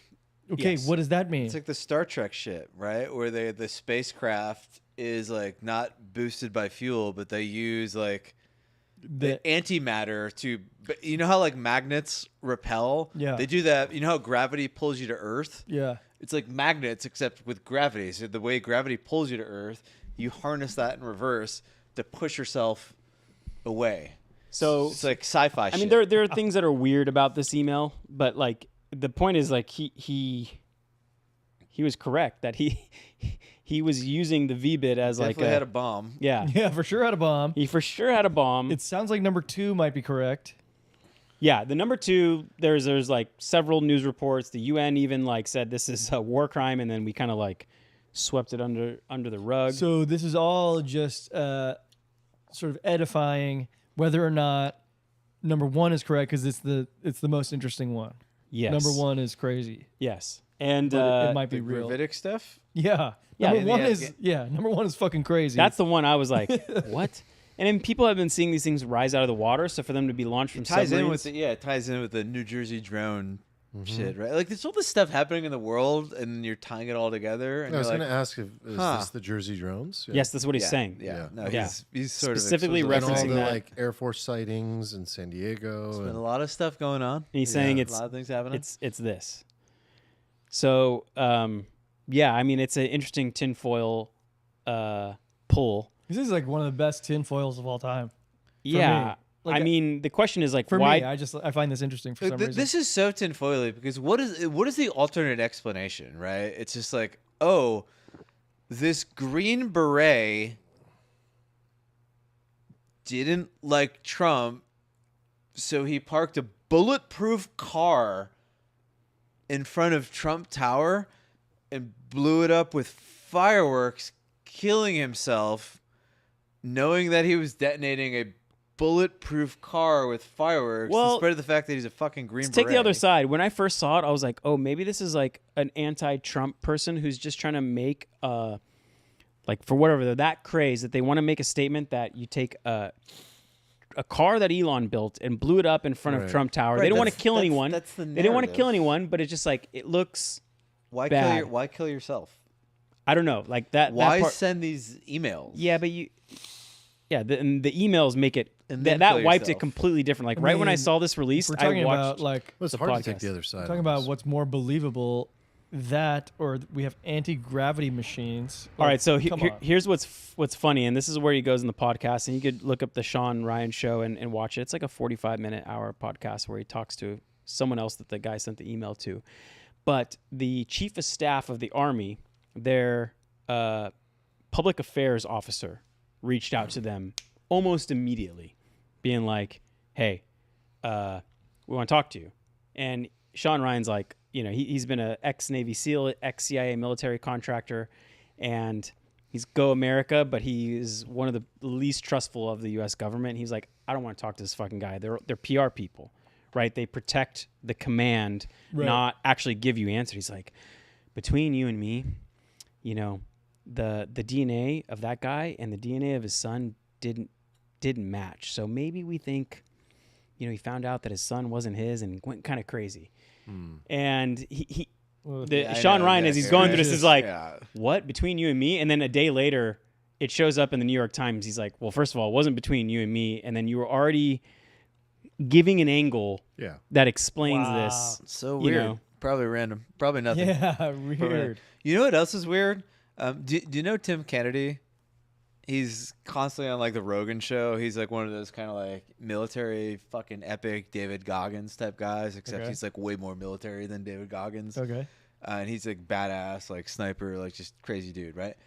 This guy in the Cybertruck was on a reality TV show with Tim Kennedy. Like you can actually look it up. There's like it's like this. He's in a shooting military competition thing. with He's in him. a shooting competition with him. And this guy is like he's not dumb, right? Like he didn't like just blow himself up in a car of fireworks, like not Right. understanding. And it's a community, right? Like if there was an entrepreneur community, like this was a special operations community, like they probably started texting each other, and no one was like, all of them were like, yeah, he's good to go. Like that guy, he's like, we've never thought he was like going off. So all of his like people who knew of him never referenced him as like a threat or whatever. And Matt S in the chat says, does he mention his source? But I think he's saying he is the source. Like, Yeah, he's the seen. specialist, yeah. No, he he's- said like he worked actively on the cover up in Afghanistan. Like he Right. was like active duty. and he actually covering this shit up. named people, which they blacked out in this email. Yeah. But one of the people, the agents from the DEA that got blocked out, reached out to Sean Ryan's show, being like, "I need to talk to you. It's time sensitive." So what are we doing with these anti-gravity machines? What the fuck are we doing? I still find it hard to believe that they exist. But Why? because wouldn't we be using them in like commercial applications? Yeah. No. Whoever, No. whoever You wouldn't use identified your them. best No. technology that way. Yeah. I Okay. agree with Armand. No, I think I agree with Nick. No. There's money and then there's power. And Yeah, but those who are developed? always Who developed there's this money shit? and Bro, there's we power. developed the And power atomic bomb trumps money. in like 1937. We're still not using it in like commercial applications. No matter how much money you have, if you don't have power, Use nuclear you have- reactors. you have nothing. Do we? We cut that shit off of the balls in like the 50s. Like we should have cars powered by nuclear right Where do you now. guys think the money funnels? To power, to defense, to secret intelligence. We've been working on stuff for I just so don't long. believe in like the government's ability to create anything. So like, If the government Why? was The going to be government adept created at the anything, bomb. if the government was going to be adept at anything, it'd be stuff like that. Went to space Yeah. allegedly. yeah, did we? What are they most motivated by? Maintaining power. Maintaining power. I don't know. I'm not a big tinfoil guy, but like there was I'm enough here very- where I have was to like, say, holy I have shit. never seen you turn that page before, ever. Yeah, ever. Nick went to page Ever. 2, and that's the first time You've ever. never gone to page 2 as Yeah. long as I've known you. Every single time something like this has come up, you've been like, "Yeah, but this is explained by this." And this is the first time I've seen you go like, "Whoa." Yeah, this seems to line up. And It like lines there up for there you. is a lot of stuff outside the gravitic propulsion systems that like matches up. And the question is like, does the unknown one match up? And maybe it does. Can we talk about the other thing mentioned in that podcast just briefly? Because I think that's even more important. I'm What, surprised. The fact that the Iranians smuggled in surface-to-air missiles over the Yeah, border so- and planning on so- shooting down Air Force One. Yeah, so this the guy he interviewed, so Sean Ryan show received an email. The guy they interviewed also received an email, and they're like, "Hey, let's do a podcast." We both received the email. We'll talk about it. The guy is an ex-CIA, he's an ex-Army intelligence officer. He currently does it for nonprofits that help around the globe. He still does intelligence analysis, like he identifies sources, identifies if they're a good reputation source, and then ultimately like, hey, should we rely on this information? He said through their network, he received 2 separate high reputation sources that said the Iranian government smuggled 2 manpads, which are essentially like over the shoulder, surface to air missiles to shoot down a plane through the southern border. And he's like, I got 2 completely unrelated sources mentioning it. They informed the Secret Service, and the Secret Service thought it was credible enough where they said they stopped flying Trump in Trump private jet and flew him charter for a while, like on random private jets. And the idea was that Iran wanted to smuggle them in to have someone shoot down on American soil, shoot down the Trump private jet.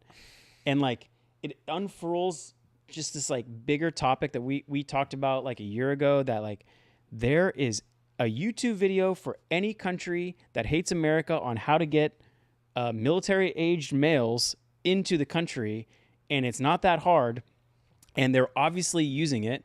Every country you can imagine, every intelligence service has probably been planting operatives for the last like 24 months inside of our country, and now we're starting. And I even hate to like, think about what could happen in the future, but I would think that we have a higher probability since 9/11, the highest probability of like a homegrown terrorist attack than we ever had, because we just had this no like question. open southern border to the point where one of our enemies could have shot down the president-elect's plane.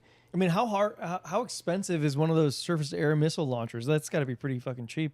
Like, Well, yeah, in the forget grand the expense. Like the fact is, Yeah, like, it's could not they a get cost issue. something that size in there? And they most definitely could have. They didn't necessarily. I mean, you could bring whole people in.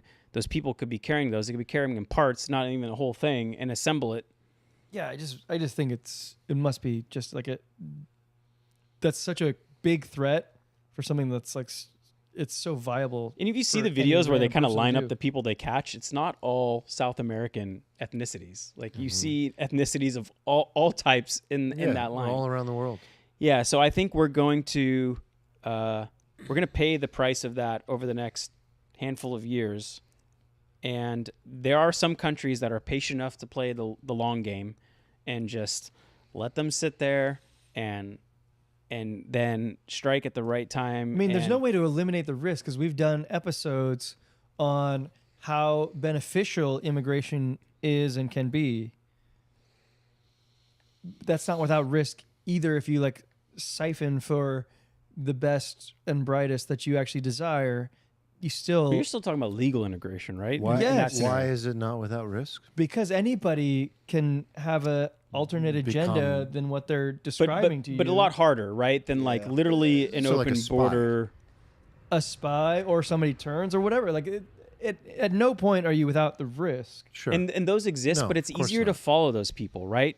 They're documented. They went to this university, and like I'm sure we're following some of those people who are suspected to be those. But when you have an open border where you don't have a way to document these people and where they go, I mean, you had the head of the FBI literally shouting in front of Congress, being like, "This is the biggest threat to domestic security is the southern border." And I mean, I'm pretty sure a white guy tried to shoot Trump in the head right. a few months ago. yeah. Yeah, I mean, I don't think you need to conflate those in this issue, right? That two totally separate issues, equally as dangerous, but it doesn't mean that like That you one should is less expose important. yourself to more risk. Yeah, Yeah, white guy shooting Trump in the head is different from like some guy goes into the Super Bowl with like an invisible bomb Yeah. and like blows up like 30,000 people or something. Right. I don't know. Not to end this episode on like a dark note, but like I don't know. I've been saying this for a bit, but like I think there's like a nearly, I would say there's like an 85% chance that at some point in Trump's term we have like 9/11 Part 2. yeah, The Sean 11. 85% chance. yes, Yeah, for sure. Like the Sean. If you listen to that Sean Ryan episode from December with Sarah. man. Yeah. Where Yeah. she just like outlines all the stuff that's happening. If you listen to that, you're just like, oh, we're fucked. And like we're just being lulled into a state of complacency. No. No, we're totally fucked right now. And we won't know it until it's too late. This is just like classic human complacency. It's like going to get coin that goes up only. You just like or don't think about it until it starts But nuking. like, the people that want to terrorize are always one step ahead of the people that are trying to counter it. So like Yeah. that's no different. Like you can't prevent it either way. Yeah, but why make it easy on them to Yeah. let in hundreds, if not thousands, of It's of worse than it ever optionalities has. for It's them, worse right? than it ever has been because in the past, like for a concrete example, in the past, like Al Qaeda, right? They were always like eager to like claim responsibility for stuff. For example, like we did this. Mm-hmm. Now, like they don't care. Like they're happy to sit in the shadows and just like destroy the West and not even say anything, right? Like one of the things she points out in the episode in December is just like people we talk about like October 7th, right? We're like, oh, that was like this attack against the Jews and everything, right? But like, why October 7th? Like, do you guys know what October 7th was? Like No. the significance of the date? Yeah. No, I don't. Yeah, it coincided with like a Bush declaration that he made like during the Bush term where he went into the Middle East. Forget the exact thing. I forget if it was the Iraq War or whatever, but it was specifically around like an American thing, an American incursion in the Middle East. Like that was the day that's why they chose that, like according to her, right? So this is all like, so she was like, that was a test run. That was a test run and we're fucked. The other like horrific thing about that episode is she's like, yo, they like, you know how we do all this like foreign aid, right? We spend billions on foreign Oh, aid, this is right? Yeah. She was like, they just set up all these organizations. She's like, we are spending like $40 million a week funding the fucking Taliban through their shell organizations, whether they be charitable. Like we're literally funding our own destruction. Like this is like if you listen to this episode and you listen to Sean Ryan a lot, this is the episode where Sean Ryan is just like, fuck me, and he just like fucking goes off the grid for a bit. And So it turns out that our aid dollars are going to our enemy.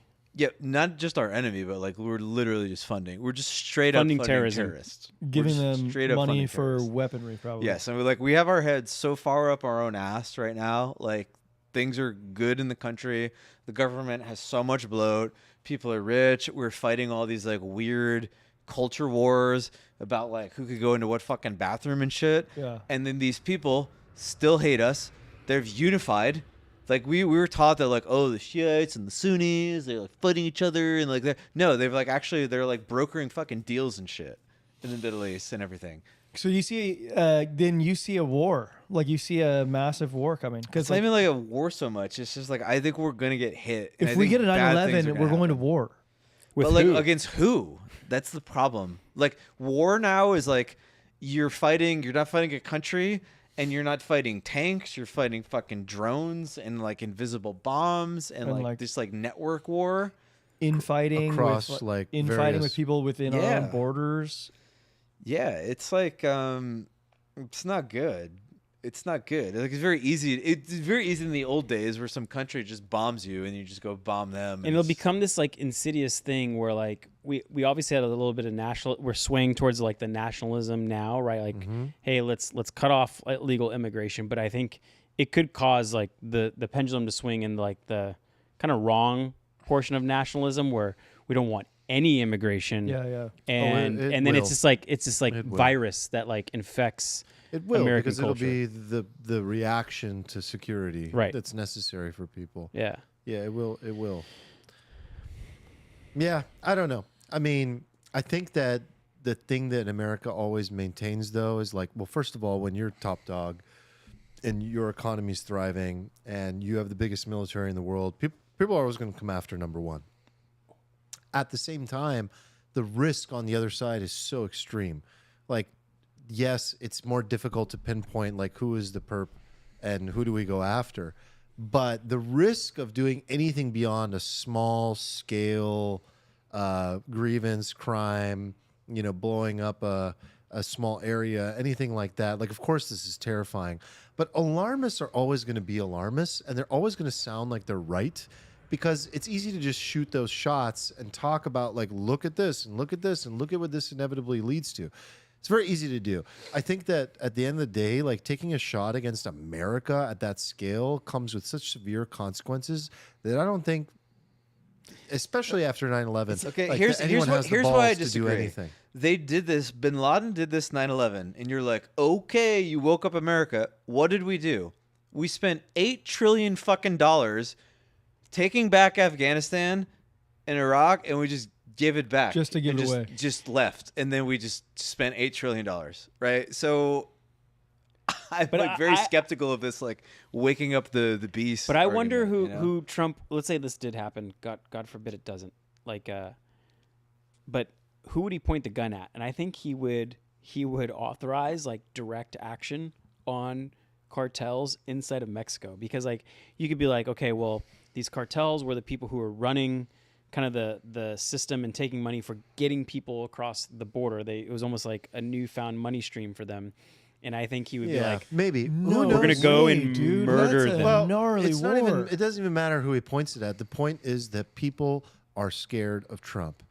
Countries, nation states, secret groups, whoever is behind it, they're all terrified of Trump, and that's what that is the security hedge. Like, that is the most important factor, and that's why, like, yeah, like, I'm surprised if these things were going to happen. They would have happened under the previous administration. I don't know. No, I'm very hopeful for that. I was happy You in a would bull do it, market. You would guys, have what done the it. fuck did you awaken in me? Yeah, you would have I done was it. fine. Why under would the you do previous it under the previous administration. administration? The Because previous the administration guy is has letting you dementia. get power. Yeah, well, the guy has dementia, and that's when you strike, because he would know what to do. No. What do you mean? They got 14 Under more- Biden, they got they're 12 giving more you days of doing fucking it. money to build nukes in Iran, and the guy's demented, and you could do whatever you want. Why would you attack and upset the apple cart? You basically are getting what you want, because like the Democrat foreign policy for the last 2 decades has been like And you're gonna wait appeasement. to strike when the You like unpredictable appeasement guy. Okay, because they're like, "Hey, we're gonna do something." You're like, both of these can be "Okay, true. I'm so sorry. Don't do anything." But then you do your thing. both of those can be true.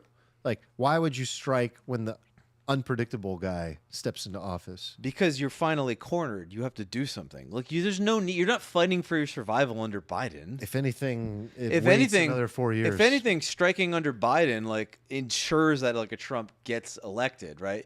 If you are these people, you want a demented U.S. president forever, who just is literally not there, and you do whatever you want.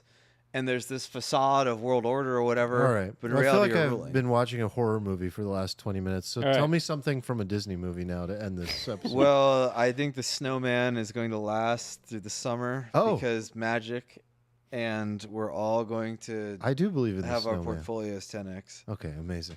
Ah, Wonderful year ahead. yeah. Thank you. Thank you. Sorry, that took a very dark turn. It but did. Look, let the record show I wanted to end this episode 41 minutes ago. We didn't have to go into No. apocalyptic World War III status. All right. But It's going to be Let's a go great get year. another drink. Yes. Maybe get some food.